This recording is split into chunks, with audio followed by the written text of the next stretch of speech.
పార్వతీ పరమేశ్వరులు జగత్తుకి తల్లిదండ్రులు. అటువంటి తల్లిదండ్రులైనటువంటి పార్వతీ పరమేశ్వరుల యొక్క వృత్తాంతంలో కళ్యాణ ఘట్టం అనేటటువంటిది అత్యంత ప్రాముఖ్యతని పొందినటువంటిది. ఏ కళ్యాణంలోనూ లేనటువంటి విధంగా పార్వతీ పరమేశ్వర కళ్యాణం అనేకమైనటువంటి మలుపులు తిరిగిపోతుంది. ఎవరెవరు భక్తితో తపస్సు చేసి అమ్మా నువ్వు మాకు కూతురు కావాలని కోరుకుంటున్నాం అని అన్నారో వాళ్ళందరికీ ఆమె కూతురైంది. కానీ ఎప్పుడూ ఆమె మాత్రం పరమశివునకే ఇల్లాలు. అటువంటి తల్లిని కుమార్తెగా పొందాలని ఒకనాడు దక్ష ప్రజాపతి కోరుకున్నాడు. దక్ష ప్రజాపతికి ఆమె కూతురుగా వచ్చింది. దక్షుణ్ణి నేను అనుగ్రహించాను అని చెప్పడానికి పేరు దాక్షాయిణి అని ఉంచుకుంది. దక్షుని కుమార్తె కనుక దాక్షాయిణి. ఎందుకు ఆ పేరు పెట్టుకోవాలి అంటే, నా గురించి అంత తపించి నన్ను కుమార్తెగా పొందాలని కోరుకున్నాడు కనుక నేను ఆమెకి కుమార్తెనయ్యానని దక్షుణ్ణి అనుగ్రహించానని చెప్పడానికి తన పేరు దాక్షాయిణి అని ఉంచుకుంది. ఎంతకాలం దాక్షాయిణిగా ఉండడానికి అంగీకరించింది? ఎంతకాలము ఆయన శివభక్తుడయ్యున్నాడో అంతకాలం ఉండడానికి అంగీకరించి. ఆయనలో ఒకనాడు ఒక వెర్రి బుద్ధి ప్రవేశించింది. ఏదో ఒక కారణానికి ఒకానొకప్పుడు ఒక సందర్భంలో జరిగినటువంటి విశేషాన్ని దృష్టిలో పెట్టుకుని పరమశివుడి మీద ఆగ్రహం చెందాడు. ఆగ్రహం చెంది ఆయనని అవమానించాలన్న దృష్టితో నిరీశ్వర యాగమని ఈశ్వరునొక హవిస్సు లేని యాగాన్నొక దాన్ని సంకల్పం చేశాడు. పరమశివుడు వెంటనే ఆగ్రహం చెందేటటువంటి స్వరూపం కాదు. మీరు వేదం యొక్క హృదయాన్ని జాగ్రత్తగా గమనిస్తే పరమశివుడికి కోపం రావాలి అంటే కోపం తెప్పించగలిగినటువంటి శక్తి ఒక్కటే ఉంది. అమ్మవారు ఒక్కతే తెప్పిస్తుంది. ఆమె కూడా కోపం తెప్పిస్తుంది అన్న మాటకు అర్థం ఆయన కోపమునకు వశపడతాడని కాదు. ఆయనకి ఎన్నడూ కోపమునకు వశమయ్యేటటువంటి లక్షణం లేదు. అందుకే శివునకొక్కనికే ఒక పేరుంది, సదాశివ అంటారు. ఈశాన సర్వ విద్యానాం ఈశ్వర సర్వభూతానాం బ్రహ్మాధిపతిర్ బ్రహ్మణోధిపతిర్ బ్రహ్మా శివో మే అస్తు సదాశివోం. సదాశివ అన్న నామం ఆయనకొక్కనికే అన్వయం అవుతుంది. కారణం ఏమిటంటే ఆయన పైకి కోపం నటిస్తాడు, లోపల మాత్రం పరమమంగళప్రదుడై ఉంటాడు. తన బిడ్డలందరి పట్ల పరమవాత్సల్యంతో ఉంటాడు. ఆ కోపం కూడా ఎందుకు తెప్పిస్తుంది అమ్మవారంటే, లోకంలో వ్యవస్థని దిద్దవలసి ఉంటుంది ఒక్కొక్కప్పుడు. ఆ దిద్దవలసినప్పుడు ఆమె కోపాన్ని తెప్పిస్తుంది శివుడికి. ఆయన కోపం తెచ్చుకుంటే తప్ప వ్యవస్థని దిద్దడం కుదరదు. ఒకప్పుడు దక్షుడు తప్పు చేస్తున్నాడు ఈశ్వర యాగం చేసి. కానీ దక్షుని యందు భయంతో ఋషులు అక్కడికి వెళ్ళారు. ఎందరో దేవతలు కూడా ఆ యాగానికి వెళ్ళారు. చూసింది దాక్షాయిణి. చూసి శివుడు ఏమీ పట్టించుకోకుండా కూర్చున్నాడు. ఆయన సదాశివుడు. కానీ ఇలా ఊరుకుంటే లోకం తప్పుదారిలో నడుస్తుంది. అందుకని లోకాన్ని దిద్దాలనుకుంది, అంతేకాని శివుని మాట ఉల్లంఘించాలని కాదు. అందుకే వేదం ఒక మాట అంటుంది, శివా రుద్రస్య భేషజీ, శివా విశ్వస్య భేషజీ అంటుంది. భేషజీ అంటే ఔషధం. ఆమె పరమశివుణ్ణి రుద్రుణ్ణి చెయ్యగలదు, రుద్రుణ్ణి శివుణ్ణి చేయగలదు. లోకాన్ని శిక్షించడానికి, లోకాన్ని మార్గంలో పెట్టడానికి, లోకాన్ని రక్షించడానికి శివుణ్ణి ఎలా కావాలంటే అలా మార్చుకుంటూ ఉంటుంది ఆవిడ. అలా మార్చగలిగినటువంటి దక్షత కలిగిన తల్లి కనుక ఆమె శివుడు వద్దన్నా కూడా బయలుదేరింది దక్షయజ్ఞానికి. అది భర్త యొక్క ఆజ్ఞ తిరస్కరించాలని కాదు. ఆమె మహాపతివ్రత. ఆమె ఎందుకు వెళ్ళింది అంటే కేవలముగా లోకాలు దారి తప్పకుండా ఉండడానికి శివుడిలో కోపాన్ని రగల్చి, కోపమునకు ఆయన వశుడు కాడని తెలిసినా వ్యవస్థని దిద్దడానికి ఒక ప్రయత్నం చేసింది. దక్షుడి ఇంటికి వెళ్ళింది. ఎంతో చెప్పి చూసింది. తప్పయ్యా శివనింద చెయ్యకూడదని చెప్పింది. వినలేదు. వినకుండా కనీసం కూతురు వంక కన్నెత్తి కూడా చూడలేదు. పరమశివుడి మీద ఉన్న ఆగ్రహం కూతురు మీద చూపించాడు. నువ్వు శివనింద చేశావు, శివుడి పట్ల ద్వేషంతో ఉన్నావు, కాబట్టి ఇక నేను నీ కూతురుగా ఉండడానికి ఇష్టపడను.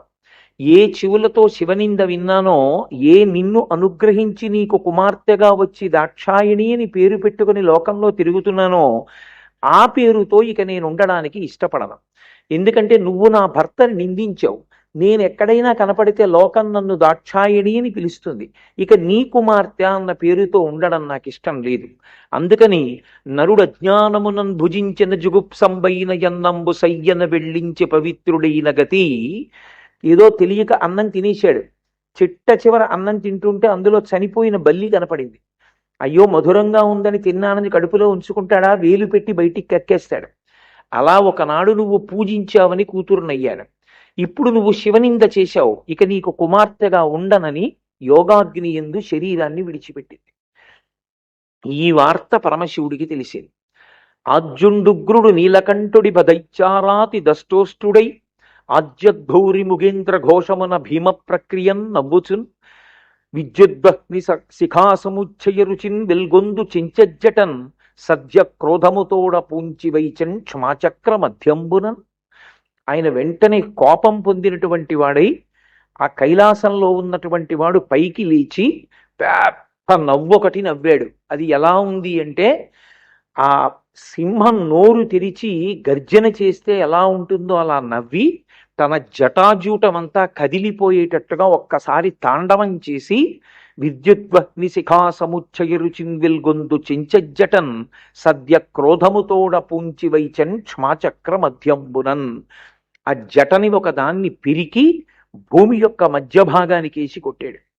ఆయన యొక్క కోపంతో కొట్టినటువంటి కారణం చేత అందులోంచి ఒక ఉగ్రమైనటువంటి స్వరూపం పైకి లేచింది. అభ్రంలిహాదభ్ర విభ్రమాభ్రభ్రమ కృణీల దీర్ఘ శరీరమర ప్రజ్వల జ్వలన దీప్త జ్వాలిక జ్వాల జజ్వల్యమాన కేశములు మెరయ జండ దిగ్వేదండ శుండాబదోర్దండ సహస్రద్యుతిహేతి సంఘమొప్ప వీక్షణద్యుతిలోక వీక్షణతతిలోక వీక్షణతతిదుర్నిరీక్షమగుచు గ్రకచ కఠిన కరాళ దంష్టలు వెలుంగ ఘన కపాలాస్తి మాలికలు తనర అఖిలలోక భయంకరుండగుచు వీరభద్రుడయించ మారట రుద్రుడగుచు అన్నారు. భయంకరమైన స్వరూపంతో ఈ భూమి ఆకాశములను కప్పేస్తూ నల్లటి స్వరూపంతో మెడలో ముండమాల వేసుకొని అనేకమైనటువంటి ఆయుధాలు పట్టుకుని సింహం పూంచినటువంటి రథం మీద పుట్టాడు వీరభద్రుడు. పుట్టి తండ్రికి ప్రదక్షిణం చేసి ఏ కారణం చేత నన్ను సృజించారు చెప్పవలసింది అన్నాడు. దక్షుడు చేయరాని పని చేశాడు కాబట్టి దక్షయజ్ఞాన్ని ధ్వంసం చేయమన్నాడు. దక్షయజ్ఞాన్ని ధ్వంసం చేసిన తరువాత దక్షుడి యొక్క శిరస్సు వేరైపోయిన తరువాత ఋషులందరూ వచ్చి బ్రహ్మాది దేవతలు పరమశివుణ్ణి స్తోత్రం చేశారు. మీరు ఆగ్రహం చెందితే ఎలాగా అని. పరమప్రసన్నుడైనటువంటి పరమేశ్వరుడు లోకానికి బుద్ధి చెప్పి ఇటువంటి యాగాలు చెయ్యకూడదు అని లోకానికి మార్గనిర్దేశకత్వం చేసి మళ్ళీ ఆయన ఆ యజ్ఞం పూర్తి చెయ్యడం కోసమని దక్ష ప్రజాపతికి మేకతల అంటుకునేటట్టుగా చేసి పునరుజ్జీవితుణ్ణి చేసి యజ్ఞం పూర్తయ్యేటట్టుగా అనుగ్రహించాడు. ఈ పార్వతీ పరమేశ్వరులిద్దరూ ఆది దంపతులై ఉంటారు. చేయరాని పనులు చేస్తే లోకాన్ని చక్కదిద్దుతూ ఉంటుంది అమ్మవారు. మనం మరణ వాంగ్మూలం అని ఒక మాట చెప్తూ ఉంటాం. చనిపోయే ముందు ఒక వ్యక్తి ఏ మాట చెప్తాడో ఆ మాటని పరమసత్యంగా స్వీకరిస్తారు. అమ్మవారు దాక్షాయణిగా అవతార పరిసమాప్తి చేసింది. అప్పుడు వచ్చింది ఆవిడికి సతీదేవి అన్న పేరు. పరమపతివ్రత అయి పరమశివుని పట్ల దూషణ కూడా వినడానికి ఇష్టపడక శరీర త్యాగం చేసింది కాబట్టి సతీ అని పేరు వచ్చింది. అటువంటి తల్లి శరీర త్యాగం చేసే ముందు లోకానికంతటికీ ఒక సందేశాన్ని ఇచ్చింది.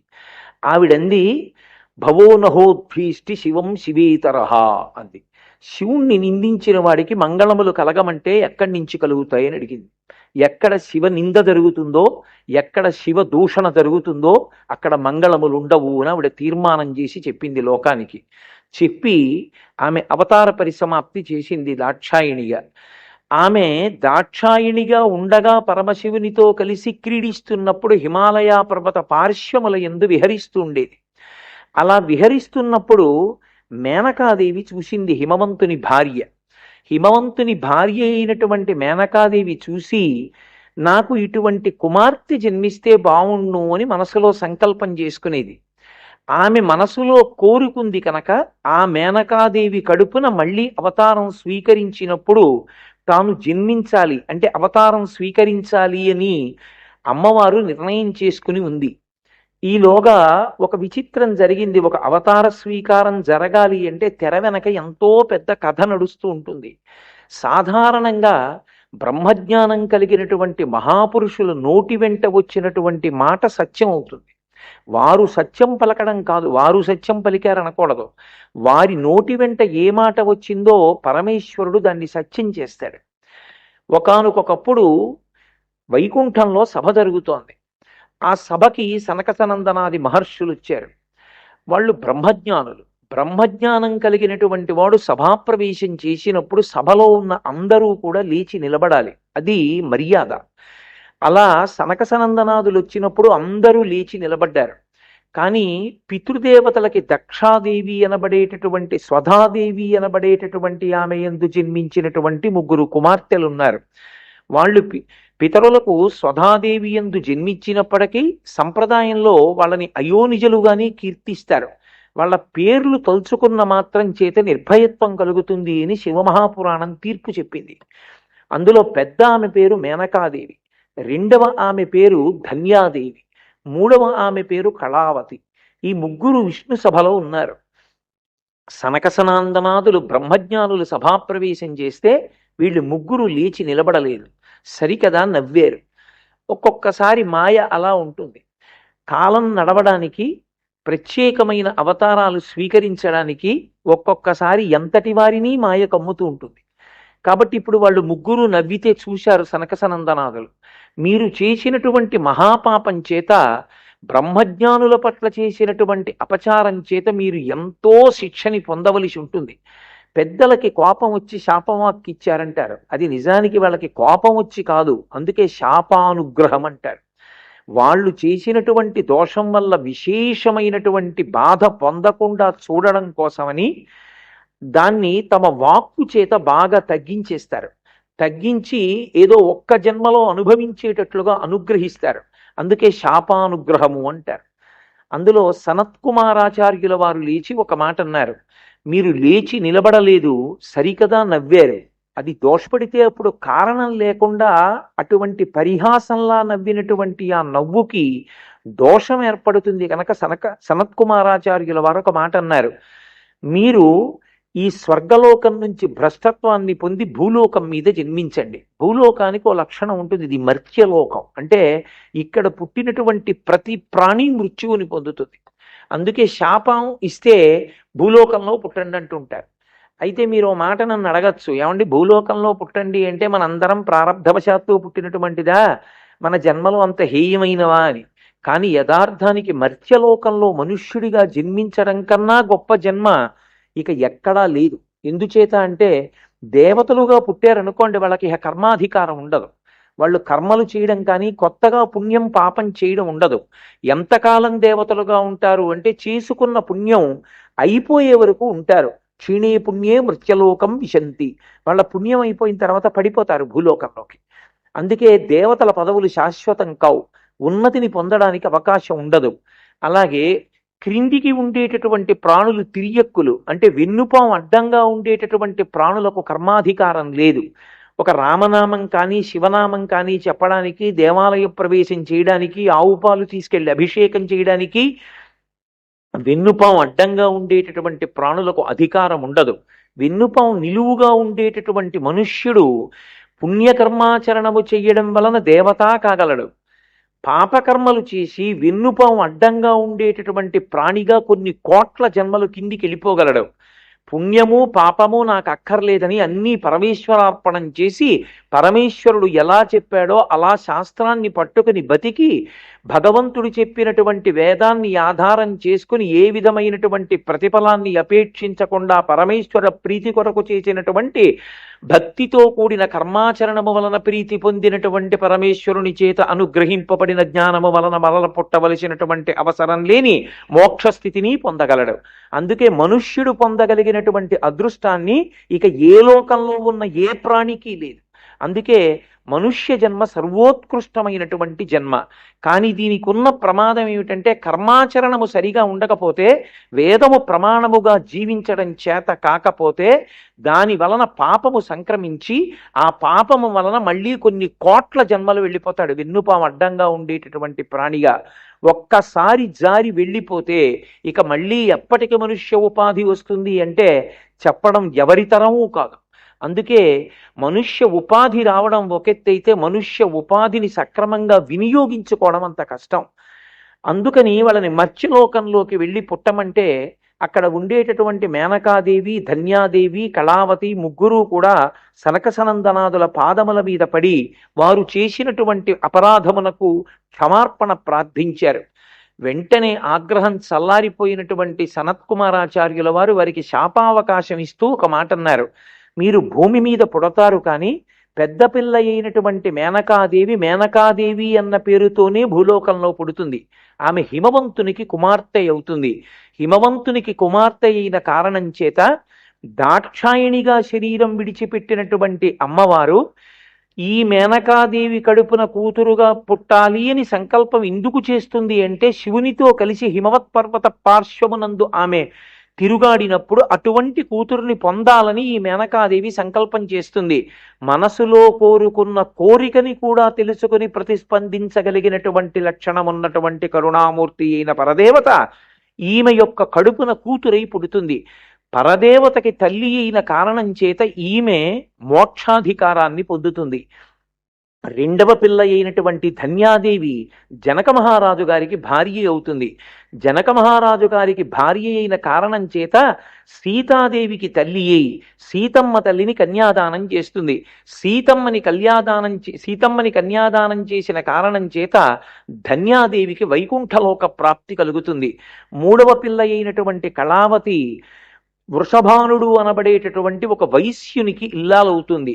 ఆమె గోలోకంలో ఉండేటటువంటి రాధాదేవికి తల్లి అయి ఆ రాధాదేవి శ్రీకృష్ణ పరమాత్మకి ప్రియపత్ని అయినటువంటి కారణం చేత శాశ్వతమైనటువంటి గోలోకవాసాన్ని చివరిదైనటువంటి కళావతి పొందుతుంది అని ముగ్గురికి శాపావకాశాన్ని ప్రసాదించారు. ఇప్పుడు అమ్మవారు సతీదేవిగా శరీరాన్ని విడిచిపెట్టేసింది. పరమేశ్వరుడు ఎప్పుడూ ప్రశాంత చిత్తంతో ఉంటాడు.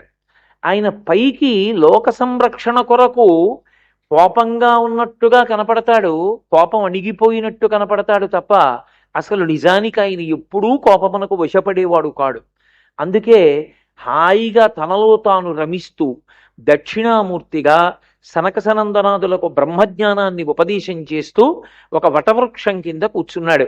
మౌనవ్యాఖ్యా ప్రకటిత పరబ్రహ్మతత్వం యువానం వర్షిష్టాం తే వసదృషిగణైరావృతం బ్రహ్మనిష్టై ఆచార్యేంద్రం కరకలిత చిన్ముద్రమానందరూపం స్వాత్మారామం ముదితవదనం దక్షిణామూర్తిమీడే వటవిటపి సమీపే భూమిభాగే నిషణ్ణం సకలమునిగణానాం జ్ఞానదాతారమారాత్ త్రిభువన గురుమీశం దక్షిణామూర్తిదేవం జనన మరణ దుఃఖచ్ఛేదక్షం నమామి అని చిన్ముద్ర పట్టి మౌన వ్యాఖ్య చేశాడు. నోటితో మాట్లాడకుండా జీవుడు బ్రహ్మము ఒక్కటే అనేటటువంటి చిన్ముద్ర పట్టి ఆ చిన్ముద్రతో మౌన వ్యాఖ్య చేస్తూ కూర్చున్నాడు. సనక సనందనాది మహర్షులు ఆయన చుట్టూ కూర్చున్నారు. కానీ ఈ సందర్భాన్ని సదవకాశంగా తీసుకున్నాడు ఒక రాక్షసుడు, వజ్రాంగుడు అని ఒక రాక్షసుడు. ఆయన ఒకానొకప్పుడు గొప్ప తపస్సు చేసి బ్రహ్మగారి వరాల వలన శక్తి సంపాదించి ఇంద్రుణ్ణి కూడా బంధీకృతుణ్ణి చేశాడు. చేస్తే కశ్యప ప్రజాపతి చతుర్ముఖ బ్రహ్మగారితో కలిసి వజ్రాంగుణ్ణి ప్రార్థించి ఇంద్రుణ్ణి విడిచిపెట్టమని బోధ చేస్తే ఆ ఇంద్రుణ్ణి విడిచిపెట్టి బ్రహ్మగారి వలన ఉపదేశం పొంది సాత్వికమైన బుద్ధి పొందాడు. కానీ వరాంగి అనబడేటటువంటి ఒక స్త్రీని సృజించి బ్రహ్మగారు ఆయనకి కానుకగా ఇచ్చాడు. ఆ వరాంగి యందు రజోగుణ తమోగుణ ప్రకోపం ఎక్కువగా ఉండేది. ఆమె వజ్రాంగుణ్ణి ఒక కోరిక కోరింది. విష్ణు ద్వేషి అయినటువంటి వాడు, ధర్మాన్ని ద్వేషించేవాడు, వేదమును ఇబ్బంది పెట్టేవాడు, అధర్మాత్ముడైనటువంటి పరమబలిష్ఠుడైన కుమారుడు నాకు కావాలి అని కోరుకుంది. నేను ఇంత సాత్విక బుద్ధితో రాక్షసత్వాన్ని విడిచిపెట్టి ఇంద్రుణ్ణి విడుదల చేసి బ్రహ్మగారి దర్శనం పొంది నేను జీవిస్తుంటే నీకు ఇటువంటి బుద్ధి పుట్టిందని మళ్ళీ బ్రహ్మగారి గురించి తపస్సు చేసి ఆయన యొక్క అనుగ్రహం మేరకి 3 లోకములను శాసించగలిగినటువంటి కుమారుణ్ణి కన్నాడు వజ్రాంగుడు. ఆయన పేరే తారకాసురుడు. ఆ తారకాసురుడు మళ్ళీ బ్రహ్మగారి గురించి తపస్సు చేశాడు. తపస్సు చేసి పరమశివుడు కామమునకు వశపడేవాడు కాడు. ఆయన పైగా సతీదేవి శరీరం విడిచిపెట్టి ఉంది. ఆయన దక్షిణామూర్తిగా కూర్చుని ఉన్నాడు.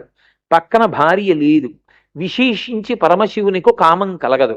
కామం కలగదు కాబట్టి వీర్యస్ఖలనం అవడం అన్న మాట పరమశివుని యందు అన్వయం అవదు కాబట్టి పుత్రుడు కలగడు. ఇది ఆయన పెట్టుకున్నటువంటి లెక్క. రాక్షస బుద్ధులన్నీ అలాగే ఉంటాయి. చావకుండా ఉండడానికి ఎన్ని విచిత్రమైన ఆలోచనలైనా చేస్తారు వాళ్ళు. కాబట్టి ఆయన అన్నాడు బ్రహ్మగారితో, పరమశివునికి వీర్యస్ఖలనం కలిగి అది పార్వతీదేవి యందు చేరి ఆ ఉభయులకు కుమారుడు కలిగి దేవసేనకి అధిపతి అయి ఆ దేవసేనాధిపత్యం పొందినటువంటి పిల్లవాడు నా మీద బాణం వేస్తే అప్పుడు నేను మరణిస్తాను, వరమిమ్మన్నాడు. తథాస్తు అన్నాడు బ్రహ్మగారు. ఇప్పుడు సతీదేవి లేదు పక్కన, పరమశివుడు దక్షిణామూర్తిగా కూర్చుని ఉన్నాడు. కాబట్టి ఇంకా నాకు భయం ఎక్కడుంది, నాకు మృత్యువు ఎక్కడుంది? అసలు ఒక్కొక్కసారి అనిపిస్తుంది, మృత్యు అనేటటువంటిది ఒకటి ఉంది కాబట్టి కనీసం పుణ్యకార్యాచరణంలో ఓ తొందర ఉంటుంది. మృత్యు అన్నదోటి ఉంది కాబట్టి ఓ భయం అన్నదోటి ఉంటుంది. దీని తరువాత లెక్కలు అడిగేవాడు ఉన్నాడు, ఎందుకైనా మంచిదో అగరత్తన్నా వెలిగిద్దామని. అది కూడా లేదనుకోండి, అసలు ఎవణ్ణి ఎవడు నిగ్రహించగలడు? భగవంతుడు మనందరికన్నా తెలివైనవాడు. కాబట్టి ఇప్పుడు ఈ మృత్యువు లేదు, నాకు రాదు, ఎందుకంటే శివునకు కుమారుడు కలగడు అని నిర్ణయానికి వచ్చి ఆయన వెంటనే మూడు లోకములను బాధించడం ప్రారంభం చేసి ఇంద్రుణ్ణి కూడా పదవీచ్యుతుణ్ణి చేశాడు. ఇక వాళ్ళు ఎప్పుడూ చేసే పని ఏమిటంటే దేవతలకి యజ్ఞం చేయకూడదు, యాగం చేయకూడదు, హవిస్సులు ఇవ్వకూడదు, వేదం చదవకూడదు, బ్రాహ్మణులు ఎక్కడా ఉండకూడదు, గోవుల్ని పూజించకూడదు, యజ్ఞయాగాదులు జరగకూడదు, అన్నిటినీ ధ్వంసం చేయడం, వాళ్ళ కంటికి ఏది నచ్చితే దాన్ని వారిదిగా అనుభవిస్తూ ఉండడం. దానికే రాక్షస బుద్ధి అంటారు. రాక్షస బుద్ధి అంటే పెద్ద విశేషమే ఉండదు, ఎక్కడున్నా ఇదే బుద్ధి ఉంటుంది రాక్షసులకు. కాబట్టి ఇప్పుడు తారకాసురుని వలన లోకములన్నీ బాధ పొందుతున్నాయి. ఈ లోకములు బాధ పొందుతున్నాయి కనుక మీరు ఎప్పుడూ ఒకటి గుర్తుపెట్టుకోండి, మనుష్యులు ఎక్కువ బాధపడితే వెంటనే బాధపడే వాళ్ళు ఎవరంటే దేవతలు. మనుష్యులు బాధపడితే దేవతలు బ్రహ్మగారిని ప్రార్థన చేస్తారు. అదేమిటండి, మనుష్యులకు బాధ కలిగితే ఎందుకు ఎడుతుంటారు దేవతలు అని అనుమానం రావచ్చు. ధర్మచక్రం ఒకటి ఉంటుంది. మనుష్యులు దేవతల్ని ప్రార్థన చేస్తే వర్షం కురిపిస్తారు. వర్షం కురిపిస్తే వర్షం పడిందని ఊరుకోకూడదు. సాధారణంగా మనం వరుణయాగాలన్నీ ఎప్పుడు చేస్తామంటే ఫిబ్రవరి, మార్చి, ఏప్రిల్ వచ్చిన తర్వాత చేస్తూ ఉంటాం. కానీ వేదం దాన్ని తిరస్కరించి వసంత ఋతువు చేయమని చెప్పింది. వసంత ఋతువులో వరుణయాగం చెయ్యండి. ఎందుకనంటే ఇంకా వర్ష ఋతువు రాకముందే దేవతలకు హవిస్సులు ఇచ్చేయాలి. అది విధేయత. కట్టవలసినటువంటి తేదీ లోపల పన్ను కట్టేసిన వాడు బాధ్యత కలిగిన పౌరుడు, కర్తవ్యతానిష్ట ఉన్నవాడు. ఇంటికొచ్చి ఫ్యూజు లాగేసిన తర్వాత కట్టినటువంటిది మర్యాదతో కూడుకున్నది కాదు. కాబట్టి దేవతలకి ఇవ్వవలసిన హవిస్సు మనుష్యులు ఇవ్వాలి. హవిస్సుని దేవతలు పుచ్చుకొని వర్షం కురిపిస్తారు. వర్షం వలన మనకి భోగభాగ్యాలు వస్తాయి. మళ్ళీ మనం హవిస్సు దేవతలకు ఇవ్వాలి. మళ్ళీ దేవతలు వర్షం కురిపిస్తూ ఉంటారు. ఇది ధర్మచక్రం. ఇక్కడ ధర్మం నడవలేదనుకోండి, ఇక్కడ ధర్మం నడవనంత కాలం దేవతలు సంతోషాన్ని పొందరు. అందుకే అసలు వర్షం పడడానికి కారణం ఎక్కడుంటుంది అంటే ధర్మమునందు ఉంటుంది. ఎవరి ధర్మాన్ని వాళ్ళు పట్టుకున్నారనుకోండి, ఎవరు చెయ్యవలసిన ధర్మాన్ని వారు చేస్తూ ఉంటే దేవతలు ప్రీతి పొంది వర్షాన్ని కురిపిస్తారు. అంతేకాని చాలా మంది అధర్మంలో ఉండి ముగ్గురో నలుగురో వరుణయాగం చేస్తాను, మిగిలిన వాళ్ళందరూ బతకడానికి వర్షాలు ఇమ్మంటే దేవతలు కూడా కురిపిస్తారు. ఎలా కురిపిస్తారో చెప్పింది వేదం. ఉరుములతో పిడుగులతో కూడుకున్న వాన కురిపిస్తారని చెప్పింది. సాత్విక వర్షం కుంభవృష్టిగా పడాలి అంటే వృష్టి అన్న పదాన్ని వాడింది వేదం. మెరుపులు, ఉరుములు, పిడుగులు లేని వృష్టి పడాలి అంటే లోకము ధర్మమునందు నిలబడాలి. ఎవరి ధర్మాన్ని వారు నిర్వర్తిస్తే, ఆ ధర్మమునందు నిలబడితే ప్రీతి చెందినటువంటి దేవతలు వర్షాన్ని కురిపిస్తారు. కాబట్టి ఇప్పుడు మనుష్యులకు బాధ కలిగితే దేవతలకి బాధ కలుగుతుంది, ఎందుకంటే యజ్ఞయాగాదులు ఉండవు. ఇప్పుడు తారకాసురుడు యజ్ఞయాగాదులను ధ్వంసం చేస్తే దేవతలకి హవిస్సు ఉండదు. హవిస్సు దేవతలకి లేదు కాబట్టి వాళ్ళు బ్రహ్మగారి దగ్గరికి ఎడతారు. బ్రహ్మగారి దగ్గరికి ఎందుకు ఎడతారు అంటే, బ్రహ్మగారు ఎప్పుడూ కూడా, మీరు నన్ను మన్నించగలిగితే అర్థం అవడానికి ఒక మాట అంటాను, ఆయన కన్సల్టెంట్ ఫిజిషియన్ లాంటి వాడు. మొట్టమొదట ఆయన దగ్గరికి ఎడతారు దేవతలు. ఎందుకంటే సృష్టికర్త ఆయన, ఇంటికి పెద్దవాడు, వరాలన్నీ ఆయనే ఇస్తారు. విరుగుడు కూడా ఆయనే చెప్పాలి. అందుకని బ్రహ్మగారి దగ్గరికి వెడితే బ్రహ్మగారు ఒక మాట అంటారు, నేనే ఇచ్చాను ఈ వరం, దీనికి విరుగుడు ఇక్కడ ఉంది అని చెప్తారు. కాబట్టి బ్రహ్మగారు అన్నారు, దీనికి పరిష్కారం ఒక్కటే ఉంది, తారకాసుర సంహారంలో ఉంది. తారకాసుర సంహారానికి శివవీర్యాన్ని పట్టగలిగిన క్షేత్రం కావాలి. పరమశివుని యొక్క వీర్యము స్ఖలనమయ్యేటట్టు చెయ్యగలిగినటువంటి తల్లి ఈ లోకంలో అమ్మవారొక్కతే. ఆమెయే శివకామ సుందరి. అటువంటి తల్లి ఇవాళ శరీరంతో లేదు. దక్షుడు చేసిన అపరాధానికి ఆమె శరీర త్యాగం చేసింది సతీదేవిగా. అంటే పెంకితనంతో తెంపరితనంతో నింద చెయ్యడం, భగవంతుని యొక్క రూపానికి క్రోధం కల్పించడం తేలిక. కానీ తరువాత కొన్ని వందల సంవత్సరాలు, వేల సంవత్సరాలు లోకం తల్లడిల్లిపోతుంది. అందుచేత ఇప్పుడు మీరందరూ చెయ్యవలసింది ఒక్కటే, అమ్మవారిని ప్రార్థన చెయ్యండి, ఆమె పలుకుతుంది అన్నాడు. దేవతలందరూ అమ్మవారిని స్తోత్రం చేశారు. అమ్మా నువ్వు మళ్ళీ శరీరాన్ని పొందాలమ్మా అని అడిగారు. ఆమె అంతరిక్షంలోంచి పలికి మీ అందరి ప్రార్థనని మన్నించాను, తప్పకుండా నేను శరీరాన్ని తీసుకుంటాను. నేను ఒకానొకప్పుడు దాక్షాయణిగా ఉండగా హిమవత్ పర్వత పార్శ్వంలో పరమశివుడితో కలిసి తిరుగుతున్నప్పుడు నన్ను చూసి ఇలాంటి కూతురు నాకుంటే బాగుండునని మేనకాదేవి మనసులో అనుకునేది. అందుకని మేనకాదేవికి కుమార్తెగా వస్తాను అని చెప్పింది. ఆ చెప్పిన కారణం చేత ఇప్పుడు మేనకాదేవికి కుమార్తె కలగాలి. నేను మీతో ఒక మాట చెప్తే మీకు కొంచెం అది ఈయన ఇలా చెప్పారేమో అనిపించవచ్చు, కానీ నేను ఒక సత్యం చెప్తున్నాను. కొంతమందికి సంతానం కలగడం ఆలస్యం అవుతుంది. సంతానం కలగడం ఆలస్యం అయింది అని చెప్పి పరమేశ్వరుణ్ణి తిరస్కరించి తిరగడం కన్నా, పరమేశ్వరానుగ్రహంతో నాకు సంతానం ఎప్పటికైనా కలుగుతుందని ఈశ్వరుడి పాదాలు పట్టుకుని పుణ్యకర్మాచరణ బిడ్డల కోసం ఎక్కువ చేయించి కారణజన్ములైన వాళ్ళు పుట్టేటట్టుగా చేస్తూ ఉంటాడు ఈశ్వరుడు. మీరు చూడండి, సంతానం లేని వాళ్ళు ఎక్కువ తీర్థయాత్రలు చేసి, క్షేత్రాలు దర్శించి, భజనలు చేసి, యజ్ఞయాగాదులు చేస్తే పుట్టినటువంటి పిల్లలు 7 తరాల్ని ఉద్ధరించగలిగినటువంటి పిల్లలు పుడుతుంటారు లోకంలో. అందుకే ఒక్కొక్కసారి సంతానం ఆలస్యం అవడం కూడా మహాత్ముల యొక్క జననానికి కారణమవుతుంది. ఒక్కొక్కసారి ఆ పండు పండేటటువంటి సమయానికి ఏదో ఒక అద్భుతమైనటువంటి క్షేత్రానికి ఆ తల్లిదండ్రులు ఎడతారు, అక్కడ ఆ పంట పండుతుంది. ఆ పంట పండిన కారణం చేత భగవంతునికి అనుగ్రహాన్ని కట్టబెట్టగలిగినటువంటి వాళ్ళు, తమ తరాల్ని ఉద్ధరింప చేయగలిగినటువంటి కుమారులు జన్మిస్తూ ఉంటారు. కాబట్టి ఇప్పుడు మేనకాదేవి యందు ఒక బుద్ధి ప్రవేశించింది, నాకు సంతానం కలగలేదు కాబట్టి నేను అమ్మవారిని ఆరాధన చేస్తాను అనుకుంది. ఋషుల చేత సలహా ఇయ్యబడి ఆమె ఒక కార్యాన్ని చేసింది. మీరు ఎప్పుడైనా ఒకటి జ్ఞాపకం పెట్టుకోండి, పురాణాల్లో ఇలాంటివి ఎందుకు జరుగుతుంటాయంటే పురాణం వేదానికి భూతద్దం, మనకి ఒక మార్గాన్ని నిర్దేశించడానికి వస్తుంటాయి ఇవి. ఆవిడ అష్టమి నాడు ఉపవాసం చేసేది, నవమి నాడు సువాసిని పూజ చేసేది.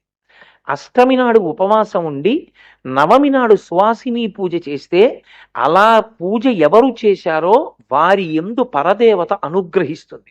పరదేవత అనుగ్రహిస్తే పరమోత్కృష్టమైనటువంటి సంతానం ఆవిర్భవిస్తుంది.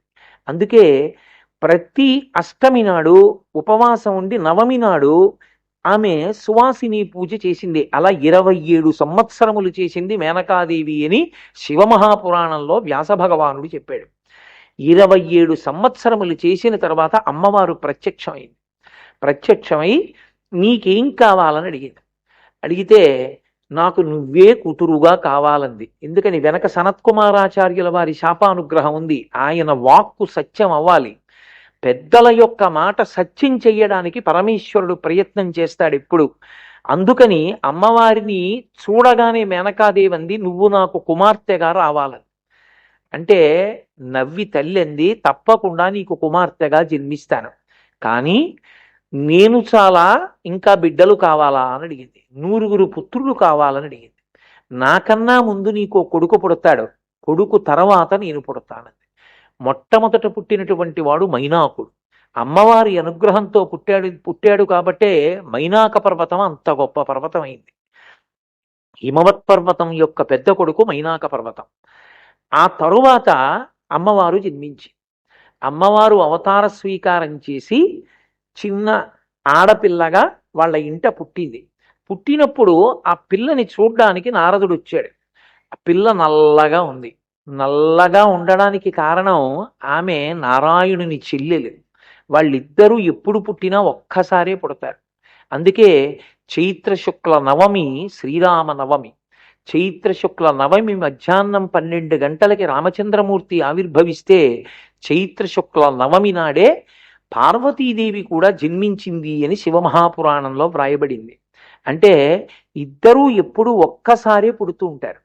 కృష్ణావతారంలో శ్రావణ మాసంలో వచ్చేటటువంటి బహుళపక్ష అష్టమి అర్ధరాత్రి 12 గంటలకి కృష్ణావతారం వస్తే అదే సమయానికి యోగమాయ అన్న పేరుతో అమ్మవారు నందవ్రజంలో యశోదా నందులకు కుమార్తెగా జన్మించి ఇద్దరు అన్నా చెల్లెళ్ళుగా ఒకే తల్లిదండ్రులకి, ఏ తల్లిదండ్రులు విష్ణువుని కుమారుడుగా పెంచుతారో ఆ తల్లిదండ్రులకే అమ్మవారు కూతురుగా వస్తుంది.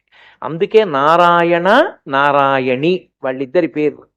మీరు చూడండి, పార్వతీ పరమేశ్వరుల పేర్లు కూడా వేడుగా ఉండవు. శివ శివా, భవ భవాని, భర్గ భార్గవి, హంస హంసిని అలా ఉంటాయి. కానీ నారాయణ నారాయణి భార్యాభర్తలు కారు, అన్నా చెల్లెళ్ళు. నారాయణ విష్ణువు, నారాయణి పార్వతీదేవి. నారాయణ నల్లగా ఉంటాడు, నారాయణి నల్లగా ఉంటుంది. నారాయణ ప్రతిజ్ఞ పరిత్రాణాయ సాధూనాం వినాశాయ చ దుష్కృతాం ధర్మ సంస్థాపనార్థాయ సంభవామి యుగే యుగే. నారాయణి ప్రతిజ్ఞ దేవీ భాగవతంలో యదా యదా హి సాధూనాం దుఃఖం భవతి దానవ తదా తేషాంచ రక్షార్థం దేహం సంధారయామ్యహం. సంస్కృత భాషలో మాటలు మారుతాయి, ఇద్దరిది ఒకటే అర్థం, ఒకటే ప్రతిజ్ఞ. అందుకే నారాయణ నారాయణి అన్నా చెల్లెళ్ళు. అన్నా చెల్లెళ్ళైన కారణం చేత ఇద్దరి యొక్క రంగులు కూడా ఒక్కటే ఉంటాయి. ఇద్దరూ అవతార స్వీకారం చేస్తారు, ఇద్దరూ రాక్షస సంహారం చేస్తారు, ఇద్దరూ భక్తుల్ని ఆదుకుంటారు, ఇద్దరూ లోకాన్ని నిలబెడతారు, ఇద్దరూ అలంకార ప్రియత్వాన్ని పొంది ఉంటారు. అమ్మవారు అలంకార ప్రియురాలు, విష్ణువు అలంకార ప్రియుడు. ఎప్పుడూ కదలకుండా తనలో తాను రమిస్తూ కూర్చునేటటువంటి పరమేశ్వరుడు అభిషేక ప్రియుడు. కాబట్టి ఆ నారాయణి కనుక నల్లని రంగుతో పుట్టింది. తత్వాన్ని తెలుసుకోగలిగిన వాడెవరు? నారద మహర్షి ఒక్కడే, మహానుభావుడు. అందుకే ఆయన వచ్చి కాళీ అని పేరుంచాడు. నల్ల పిల్ల, నల్లగా పుట్టిన పిల్ల కాబట్టి ఈ పిల్లకి కాళీ అని పేరుంచుతున్నాను కాదు. కదలికలన్నీ అమ్మవారు. ఎప్పుడూ మీరు జాగ్రత్తగా జ్ఞాపకం పెట్టుకోవాలి, కదలికలన్నీ అమ్మవారు అని చెప్తారు. కదలిక లేదనుకోండి, శక్తి ఆగిపోయిందనుకోండి, కదలిక లేకుండా ప్రమాదం వచ్చిందని గుర్తు. ఆమె శక్తి స్వరూపము ఆదిపరాశక్తి అని గుర్తించినటువంటి నారదుడు ఆమెకి కాళీ అని నామకరణం చేశాడు. బాహ్యంలో ఇంత తత్వం చెప్పడం ఎందుకు, అందుకని నల్ల పిల్ల కదూ కాళీ అని పేరు పెట్టారు. పరమ సంతోషపడ్డారు. కానీ కించిత్ బాధ ఉంటుంది కదూ, ఏమిటో నల్లపిల్ల అని కాళీ అని పేరు పెట్టాడు నారదుడు అని. అందులో తల్లి మనసు విలవిల్లాడిపోతుంది. బాగా ఇంత తెలిపేమిటన్నా బెంగే, ఏమిటి ఇంత నల్ల పిల్లన్నా బెంగే తల్లికి. అబ్బాయి ఎంత బాగుందో పిల్ల అంటే మాత్రం మురిచిపోతుంది. కాబట్టి ఆయన అన్నాడు, కాదులే ఈ పిల్ల గౌరీ అవుతుంది ఒకప్పుడు అన్నాడు. పరమశివుడి హృదయాన్ని గెలుచుకుంటుంది, అందుకని గౌరీ అని పేరు పొందుతుంది అన్నాడు. సంతోషపడిపోయారు తల్లిదండ్రులు ఇద్దరు.